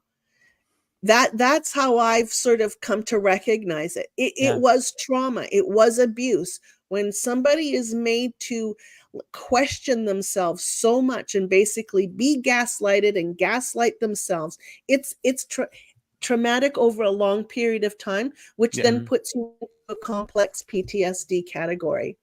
Yeah. Yeah. And to answer Leanne's question here, because it's very relevant to what you were just talking about, Gabe, when you had to do those evaluations, how many times did you evaluate in a way contrary to your instinct / heart, because you knew Exactly. it was better answer for Scientology? Yeah. All the time. Because usually if you get into this That brought condition, up some emotion. that's Yeah. okay. Emotions are Yeah. fine. If you are put into this condition, then you obviously have thoughts other than what is good for Scientology. Right. And those are your real thoughts. That's your true self overriding what you've been taught in the cult. If you have a pre-cult self, then that's bubbling to the surface. If, like in my case, I didn't have a pre-cult self, that's me recognizing that something isn't right. And it's almost like it's almost a flight mechanism Right. for a response mechanism. I'm trying to flee from this, and it's the only way I know how to do it Yeah. is by breaking the rules or getting myself into a condition where I'm not part of the group anymore. It's Good almost like a point. sneaky way of doing it, right? Yeah. Yeah. But it is a fight or flight thing. Yeah. Totally. And yeah, I mean, anyone It's a else have thoughts on that? rebellion. Yeah. Yeah. You're totally right. Jeff, it's a rebellion. You and you know, it's like when you're told that you're an enemy, or that you have so much counter intention, or even the best line I was told was, you're stopping Scientology from expanding. It's like, Right. fuck you. You know, that's where, like, you've taken it too far. But when it comes from somebody who is an authority, who is like very highly trained, it hits Yeah. home, right? But Yeah. so it's that there's even more abuse, right? It's between staff members that also perpetuate that kind of abuse. It's not just from the technology itself, but Sure. it's how it's being applied to you, or abused or misapplied usually. Yeah, totally. What were we talking about? All right. I don't know. Emotions. Emotions. So Emotions. this one, Oh, it's so good we can laugh about this, eh? Yeah. I know.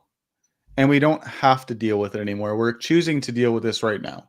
Yeah. But don't you get thrown into like I almost like go back in my head to those feelings. It's like I can so easily recall and feel the feelings that I had, and when I'm doing it in present time, it's almost like I validate myself. I knew then that what was going on was wrong. Right. You know in your heart, right? Yeah. Yeah. I mean, I always denied to myself that the Ideal Org program was just a scam. I always knew, it's like, why are we just getting money for nothing when, as a staff member, the org is empty. Yeah. What are we going to fill up? Yeah. Like there's just going to be 10 people in a much bigger course room, right? It's not going to expand Scientology. It's not the answer. When I was in, because I was a believer, I felt the answer was to apply Scientology, right, and to promote and sell books and stuff, right? But buying a new building when I'm not even getting paid as a staff member, seemed really backwards. Yeah. It just made me think of something, Samuel. And I remember thinking about this when Nora talks and Liz. I cannot imagine A, being a child, B, being homosexual, and having to conform yourself or jump through hoops to deny what your true identity is. Yeah. I know what I went through as far as the identity issues and who I felt I was and all that stuff. My heart hurts when I think about stuff like that and what Scientology does to people who do not conform to the heterosexual way or whatever. It's just so disgusting. It's like, what do they call that when they try to change somebody's mind from being gay or whatever? It's like a conversion. Yeah. Right. And that's what happens. But go ahead. No, you're absolutely right. But when I was put in this sort of situation, when I need to find out what is the evil thing that I've done, apparently, I would just, like, when I was at the age where I realized I was gay, I just knew it's because of my homosexuality. Like, that's the only reason why I messed up, right? It's only that. And, and it was something I couldn't even do anything about. You're trapped. It was just, I couldn't do anything about that, except not comment as much on the lovely flowers in spring or something like that, to be less gay. I don't know. Or not walking around like that, And don't wiggle your hips so much. Don't wiggle your hips, darling. I don't know. It was, it's, yeah.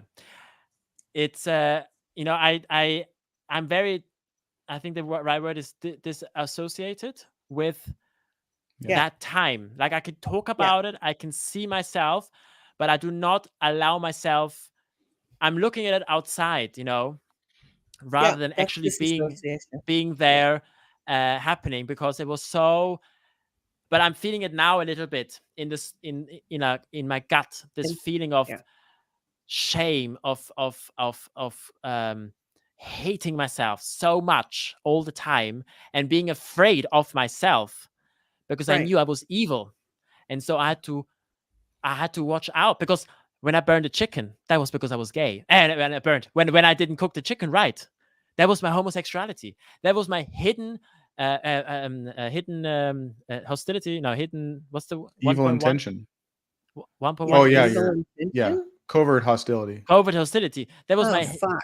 covert Yeah. hostility, right? Because on top of all the stress of getting it all on time, and it was us 2 people having to cook for 350 people 3 times a day, cleaning everything, washing everything up. I also had to make sure that I don't burn anything, I don't undercook anything, because if anything like that happened, I would know, well, part of it is because I'm gay, and that is something I can't do anything about. There's nothing I can do about that. There's no condition I could really do to make me ungay, And Right. so I always knew I was always in a condition of enemy, basically, because of my homosexuality, even though I wasn't maybe assigned to it. But that's how I always felt. And that is why I always punish myself all the time. I never took days off when I could have taken a day off. My Yeah. senior Christopher, every second week, he would able to organize the EPF, or maybe if he knew the RPF had to do a project at St. Hill on the property, he could organize them to come to do the cleaning, so that I could really focus on the cooking on one of these Saturdays where he could have a day off. And then sometimes he would say, come on, Samuel, take a day off or whatever. And I would never want to take a day off because I always felt like I was in these lowest condition. I always had to make up. I was always happy to stay longer, to work longer, to do more cleaning. Like we did things, for example, we had so little budget that we find out in London there is a fruit and vegetable market. It's one of the biggest markets that there is in the world, I believe. And this market opens at 12 midnight, and I think it closes at 4 o'clock in the morning. And Christopher and I, we would go every week over there in the night, so sacrifice our sleep to save on 100 or 200 pounds or something, because that was a lot of money for us to go and get that. Now, the thing is, I didn't have to come along, because he would go in there, he would go to the supplier and say, okay, we'll take that, we'll take a crate of that, and then they'll put it on the thing, and they just pay for it. I didn't have to be there, but I felt like I had to go there and be and just sort of sacrifice my sleep to just give more than I had to actually give. And things like that I would do to just constantly punish myself. And anyway, it was like you were in a permanent liability condition. Permanent. Always trying to make up the damage. It's but just never, so but never absurd. seeing the light at the end of the tunnel, because my homosexuality didn't go poof and then was gone. It was constantly there, and when you always have to prove yourself. But when you feel so trapped, and I understand to some degree of that feeling of you have no solution. There's no solution whatsoever. Right. I remember when I was in Scientology, it's like the demands were you had to get hatted. There was just so and my husband was not into me being on staff either. So he was an enemy. So he was kind of like I was PTS to him. But you get to a point where I can't leave staff because of this, and this. But if I leave staff, then this is going to happen. And you get into this position where you feel trapped and there's no solution. And I always came up with solutions. I was extremely solution oriented. My job demanded that. And I got to a point where there wasn't one. I couldn't see my way out of it. And that's when it was close to just before I left, but I'm driving down a highway going, I think I'm just going to turn my car into this concrete meridian and it will solve my problem. Yeah. Which that's insane. Yeah. And that's when one of the, the penny dropped for me. It's like, I'm now contemplating taking my own life. Like that's insane. Yeah. Yep. Yeah. It really fucks with your head. Yeah. Anyways. Okay. And speaking of fucking with your head. So this is the final condition we're going to go over. Threesomes. Oh, yes. This has been a long threesome. Certainly my longest threesome. Usually only lasts like a minute or so. I'm impressed with myself. Oh dear. Oh dear is right. So the condition of treason being one of the worst you can get.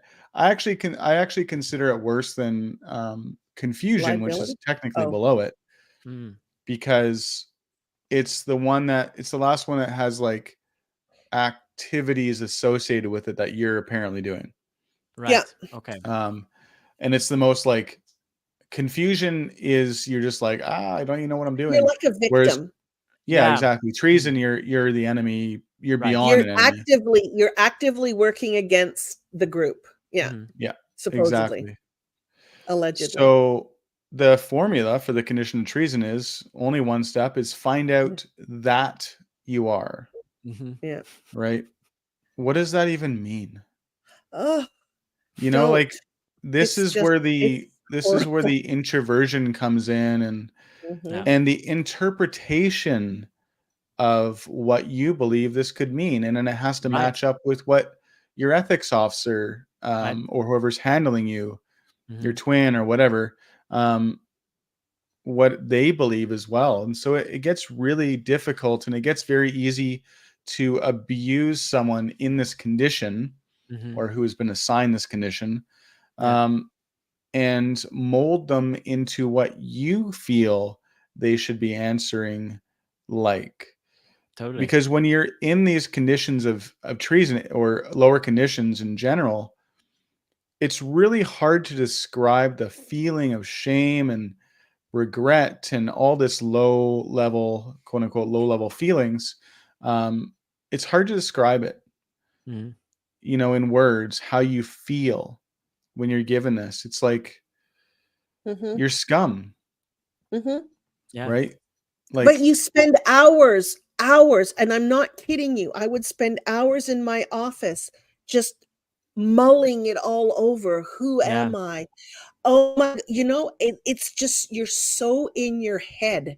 It's insane. mhm, It yeah. does. It drives you nuts. Yeah. When you're staring at a piece of paper, right? Like you're Or writing this computer. down, Yeah. Your or letter's starting to computer. get bigger and bigger to fill the page. Yeah. And so like if you're a staff member and you got to find out that you have to find out that you're a staff member.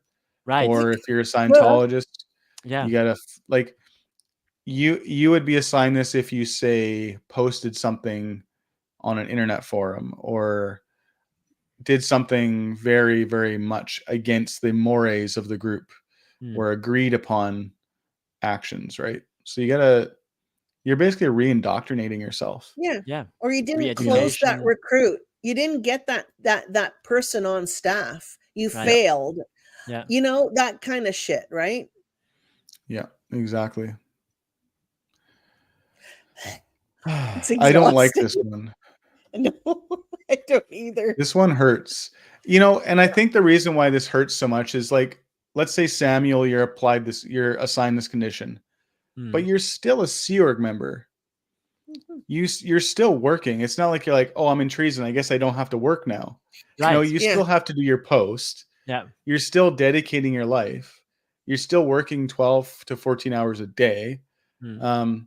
But you're in treason. I mean, come on, Exactly. right?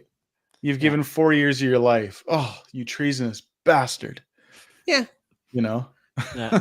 It's I was a ridiculous. staff member. I was donating, Mhm. like, I mean, $35,000 alone just to the Ideal org, Right. Yep.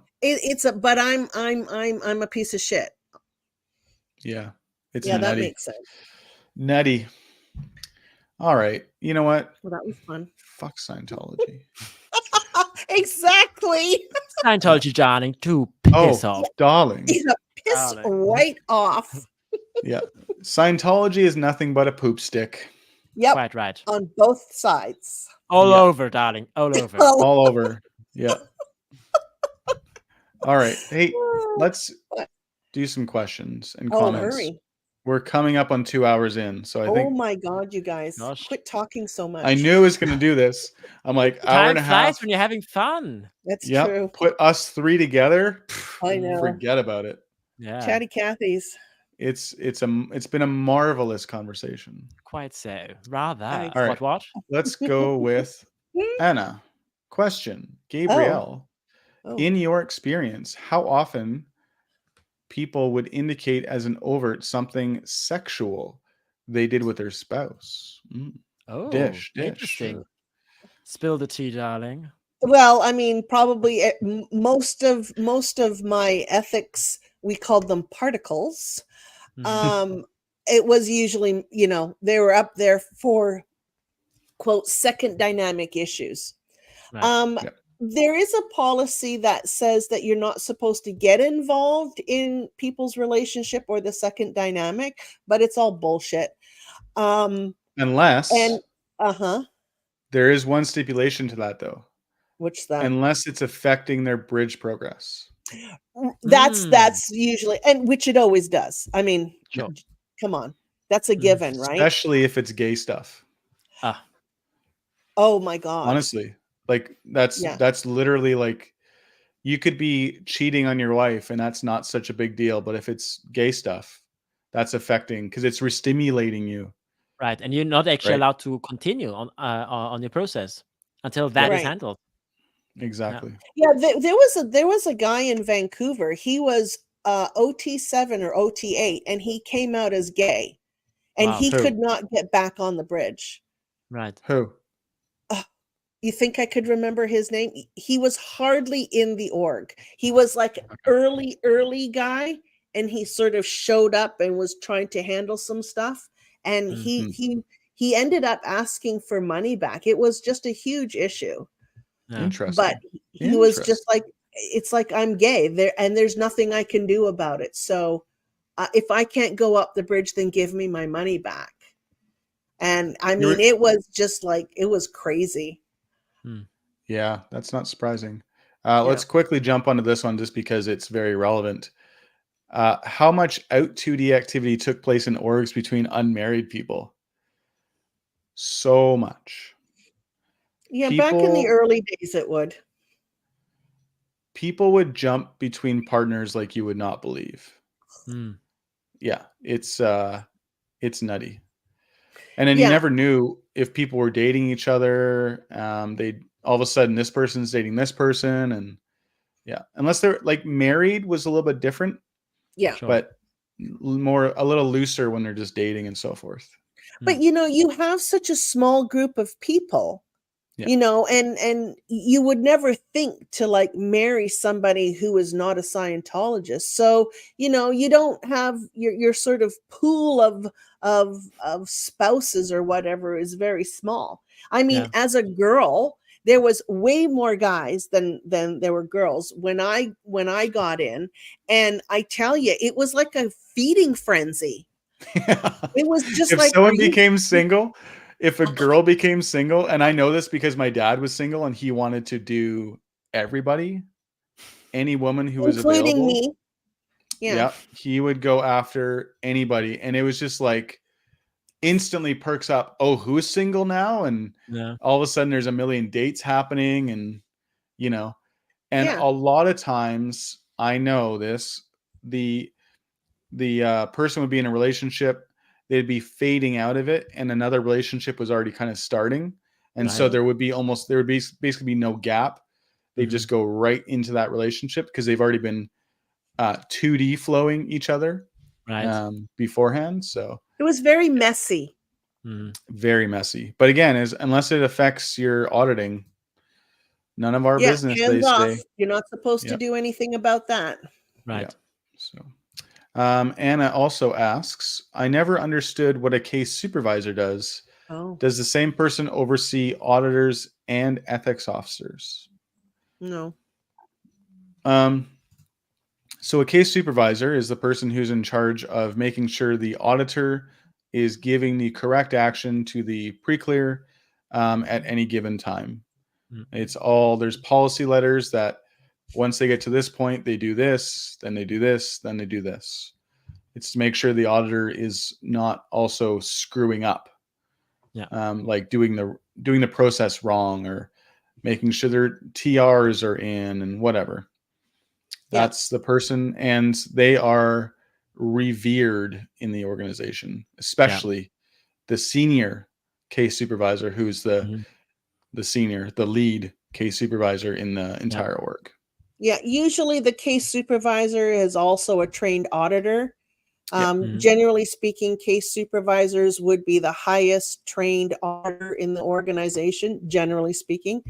And they are also in the Division 5 qualifications division, and an ethics officer is in Division 1, the Hubbard Communications Office. So what people loosely call the personnel division. Yeah, and the connection between a case supervisor and a person going to ethics would be a case supervisor can send someone to ethics to get handled. Something comes up in the auditing or something like that. Yeah. So they've been masturbating. Imagine that. I still remember as a 15-year-old, I was pulled out of course because I was having trouble on course. I was acting out. I was getting pissy about something. And Bill Batchelor, who's in the Sea Org right now, but was on court, was the course supervisor at the time, pulled me out. And the only question he asked me while I was on the meter was, "Are you masturbating?" Oh, for Pete's sake. I'm like, yeah. No, I said no. But yeah, I was 15. Of course I was masturbating. What's this? This feels good. Like, it's just so insane. So anyway, I hope that answers your question, Anna. I mean, there's lots more to it, but there's a whole program that you're supposed to, as an ethics officer, you're supposed to handle somebody on that. I got to a point where it was so prevalent that it was just like, can you just stop until your auditing finishes, please? Yeah. Keep your hands to yourself. Well, or rather not to yourself. It was like, just sit Don't on keep your hands to yourself at all times. Exactly, yeah. Can I get the bigger cans, please?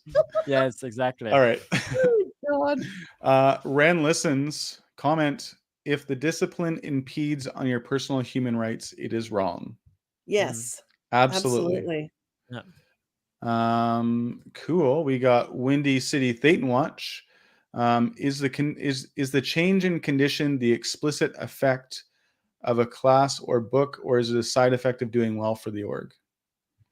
Ooh, I don't understand that one. I don't fully understand the question.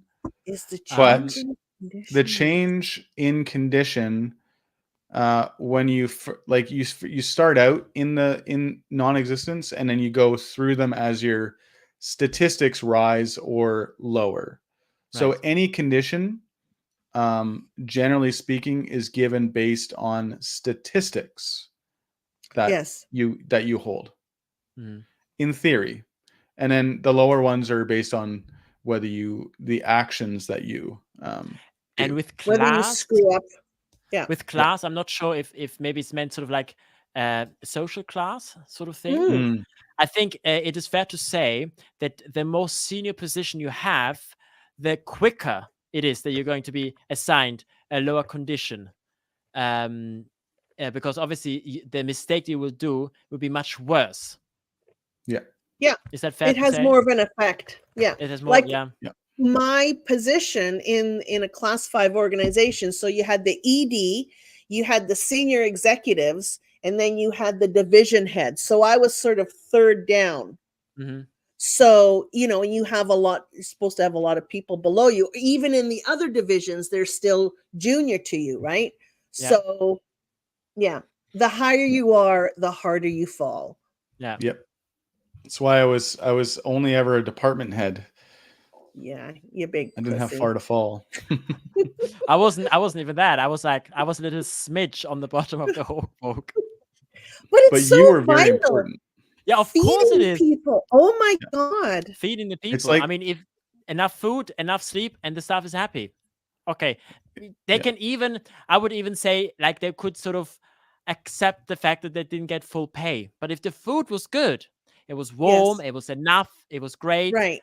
You were able to go always home on time. And speaking specifically in the SEOC, where you don't have a life outside of the SEOC. You don't, I mean, people have, like, what is tougher, being staff member or being SEOC member? I personally think it would be tougher to be a staff member, because as a staff member, you have to live outside of the org. Yeah. You have to actually make money to survive. You have to pay taxes. You have to do all of these sort of things. When in the SEOC, you don't have to worry about any of that.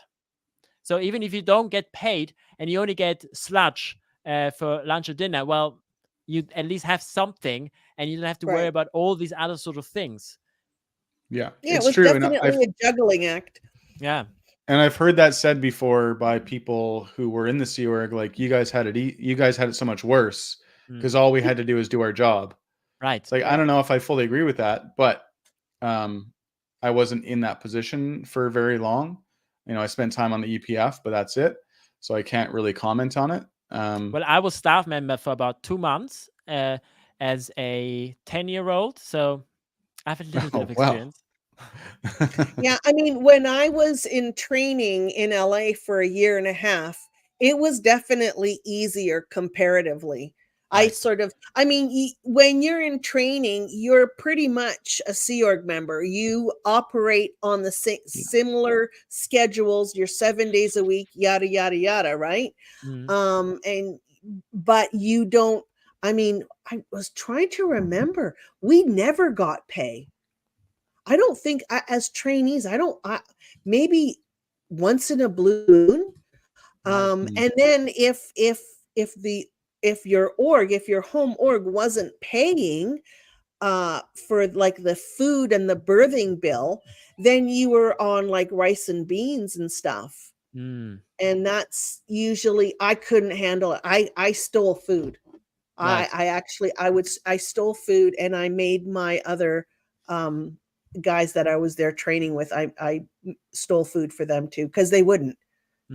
It's like, I sure hope you confessed that, Gabe. Yeah. Oh yeah.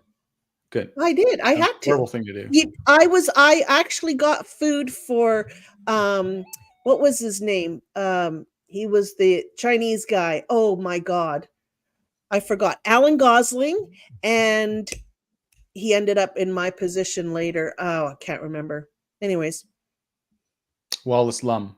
Yeah. I'm like, you guys, you need to eat. Like, I remember Wallace, he ate so little. He was like, his pants were falling off, like literally falling off of it. And I'm like, this is insane. You want to talk about a guy with no spine in that position? He was a bad ethics officer. Oh, I know. Yeah, I know. Really bad. He would just parrot everything that the ED would tell him. He was the most go with the flow guy. You could walk up to him and he'd be like, "Oh, okay, I'll go this way. Oh, I guess I'll go this way." He was a really nice guy, but yeah, he didn't have a really tough. There was no toughness to him, and that's why he's married to Tanis. Yeah, who is the exact opposite. Anyways, we digress. Yeah, okay. We digress and go on tangents. All right, let's see. Question. Tan Louis GB question. If you could ask DM any question, what would it be? One question. What would you ask? What do you use in your hair? How do you get it to stand up so tall? Why are you so I wouldn't ask that. I would get, traumatized with my lack of Oh, hair. yes, right. I'd be like, what the fuck is your problem, dude? Yeah, why are you so evil? What made you so evil? I would just punch him in the face. To be perfectly honest, if he was standing right in front of me, I would take that arrest. Yeah. I would alter that slightly. I would give him a proper bitch slap. Ooh. Darling.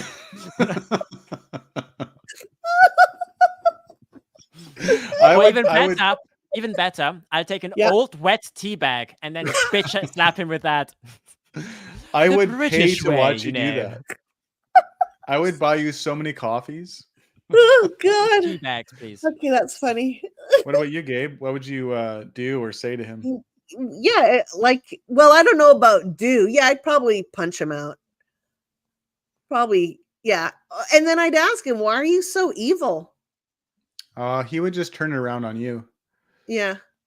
Why are you so evil? It wouldn't matter what you asked him, right? But it was, I'd love to hear his response.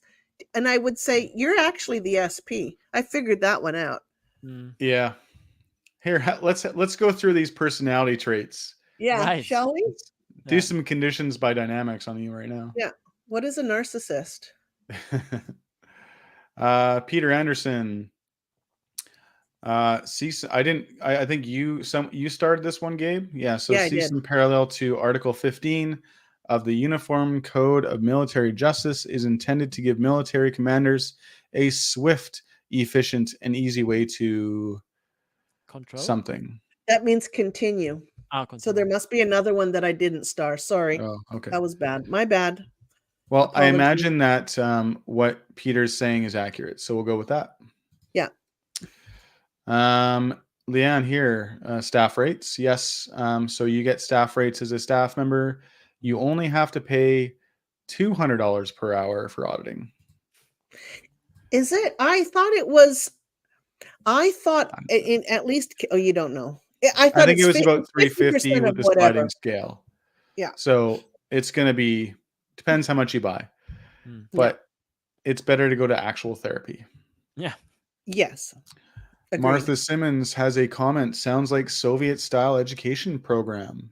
Yes. Yes, absolutely. You're correct. It's actually a lot of it has been compared to, like I said in the beginning, the communist Chinese mind control techniques. Yeah. Yeah. Samuel, this one is this comment here from Catherine Olson is for you. SP Chef, we need to do a video together. I was in the galley for 12 years. Ah, wow. So there you go. You guys can set that up.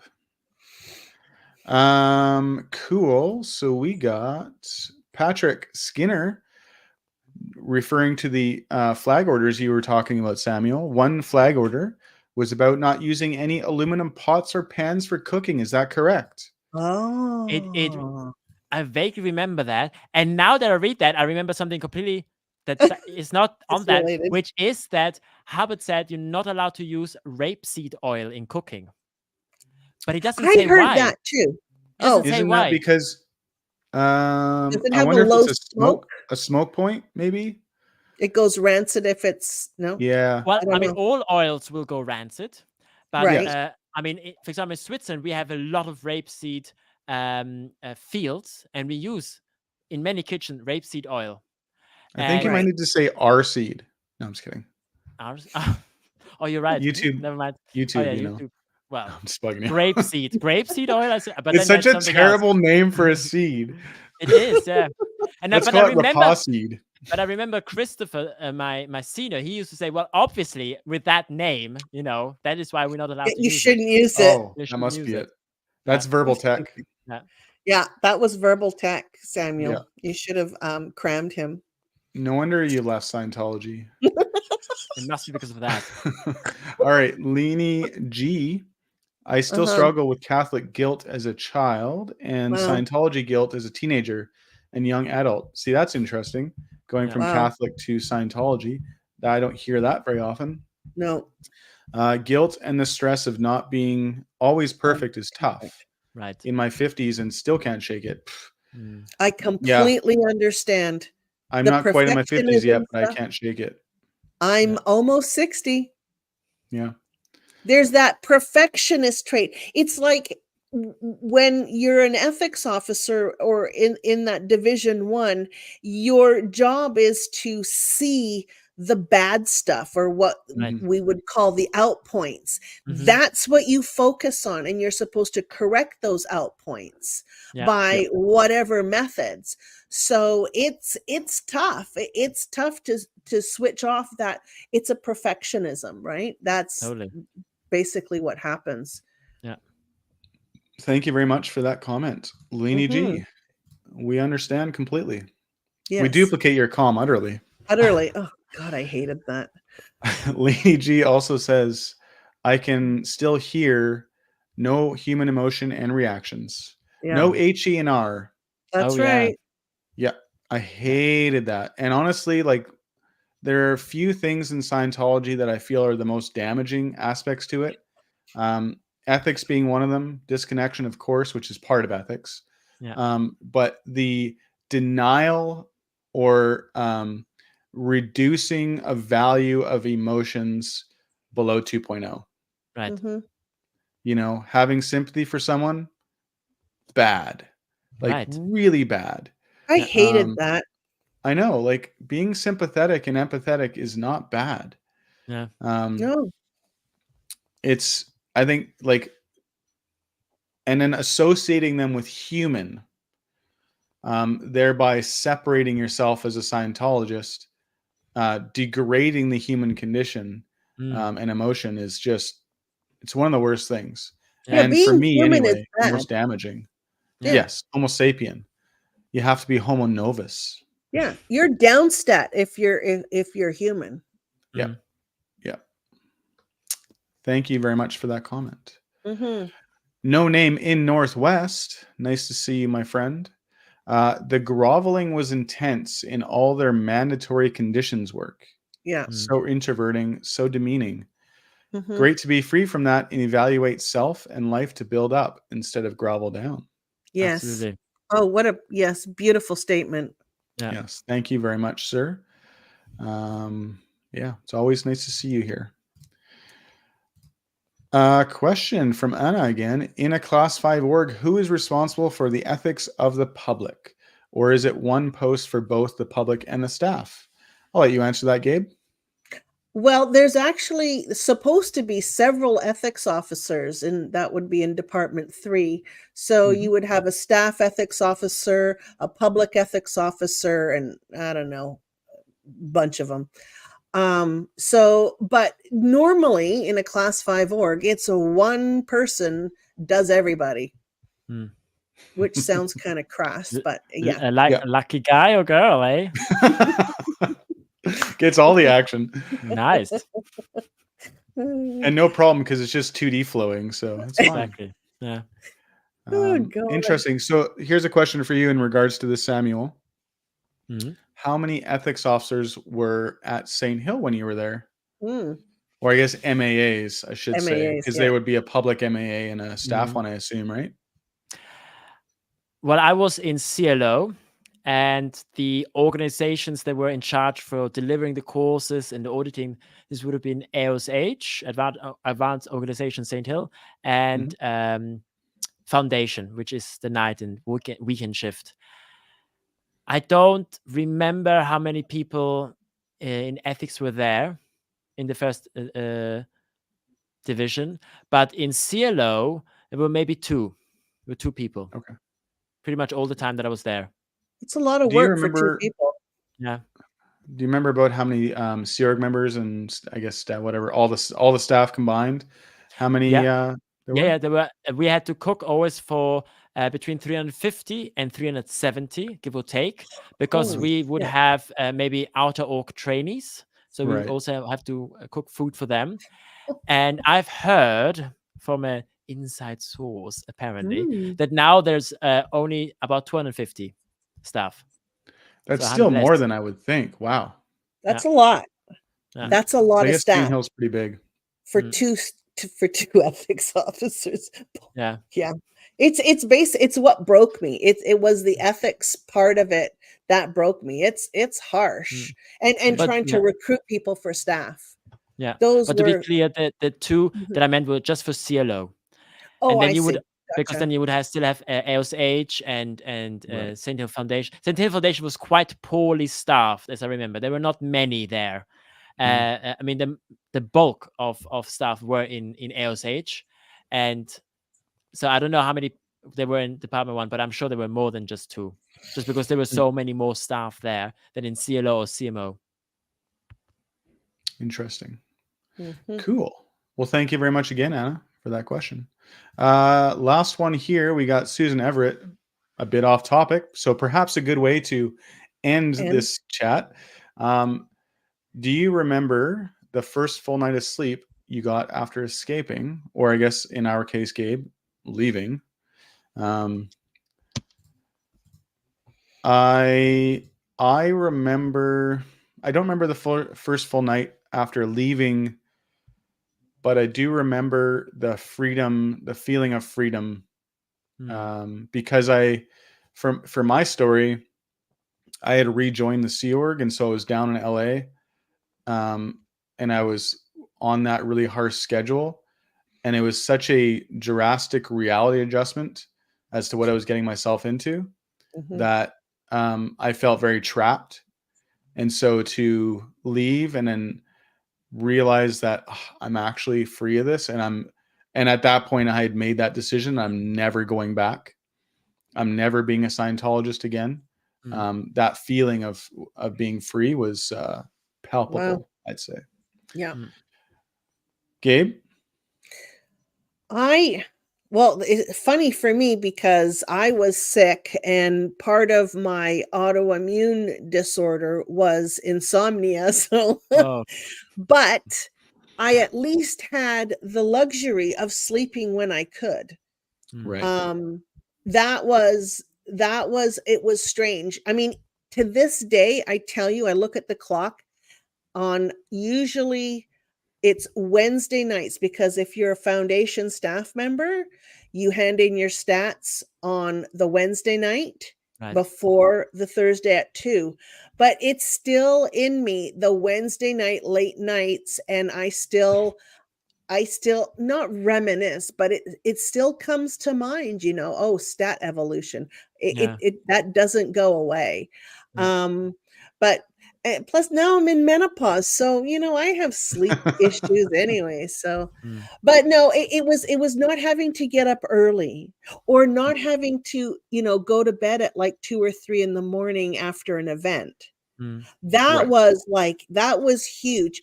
I used to have to force myself to get up in the morning, especially on weekends. You're so burnt out. I mean, I would get home, but because I lived a distance away from the org, so I was about 45 minutes. And when you'd have like a late night, because I was usually the last one to leave, and I would leave at about maybe midnight, 11:30. 11:30 was early for me. We were supposed to get out of there by 10. Right. So by the time I got home, you have to prepare for the next day, right? Your food, everything. I had a dog, so I would have to take the dog out. I would also leave food for my husband. I mean, it was like 1 or 2 in the morning by the time I would actually, get myself in bed. And then I was up at like 8. So, but then on the weekends was worse. Anyways. Yeah. Samuel, what's your answer to this question?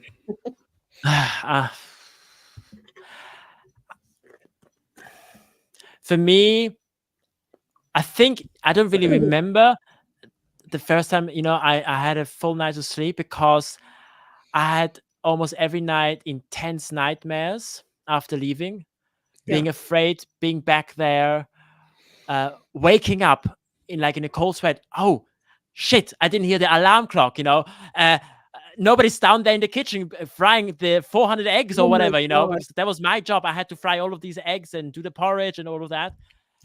And that I had for months. Now, thankfully, I get them very rarely. I get them like every couple of months. I will get a nightmare of being back there.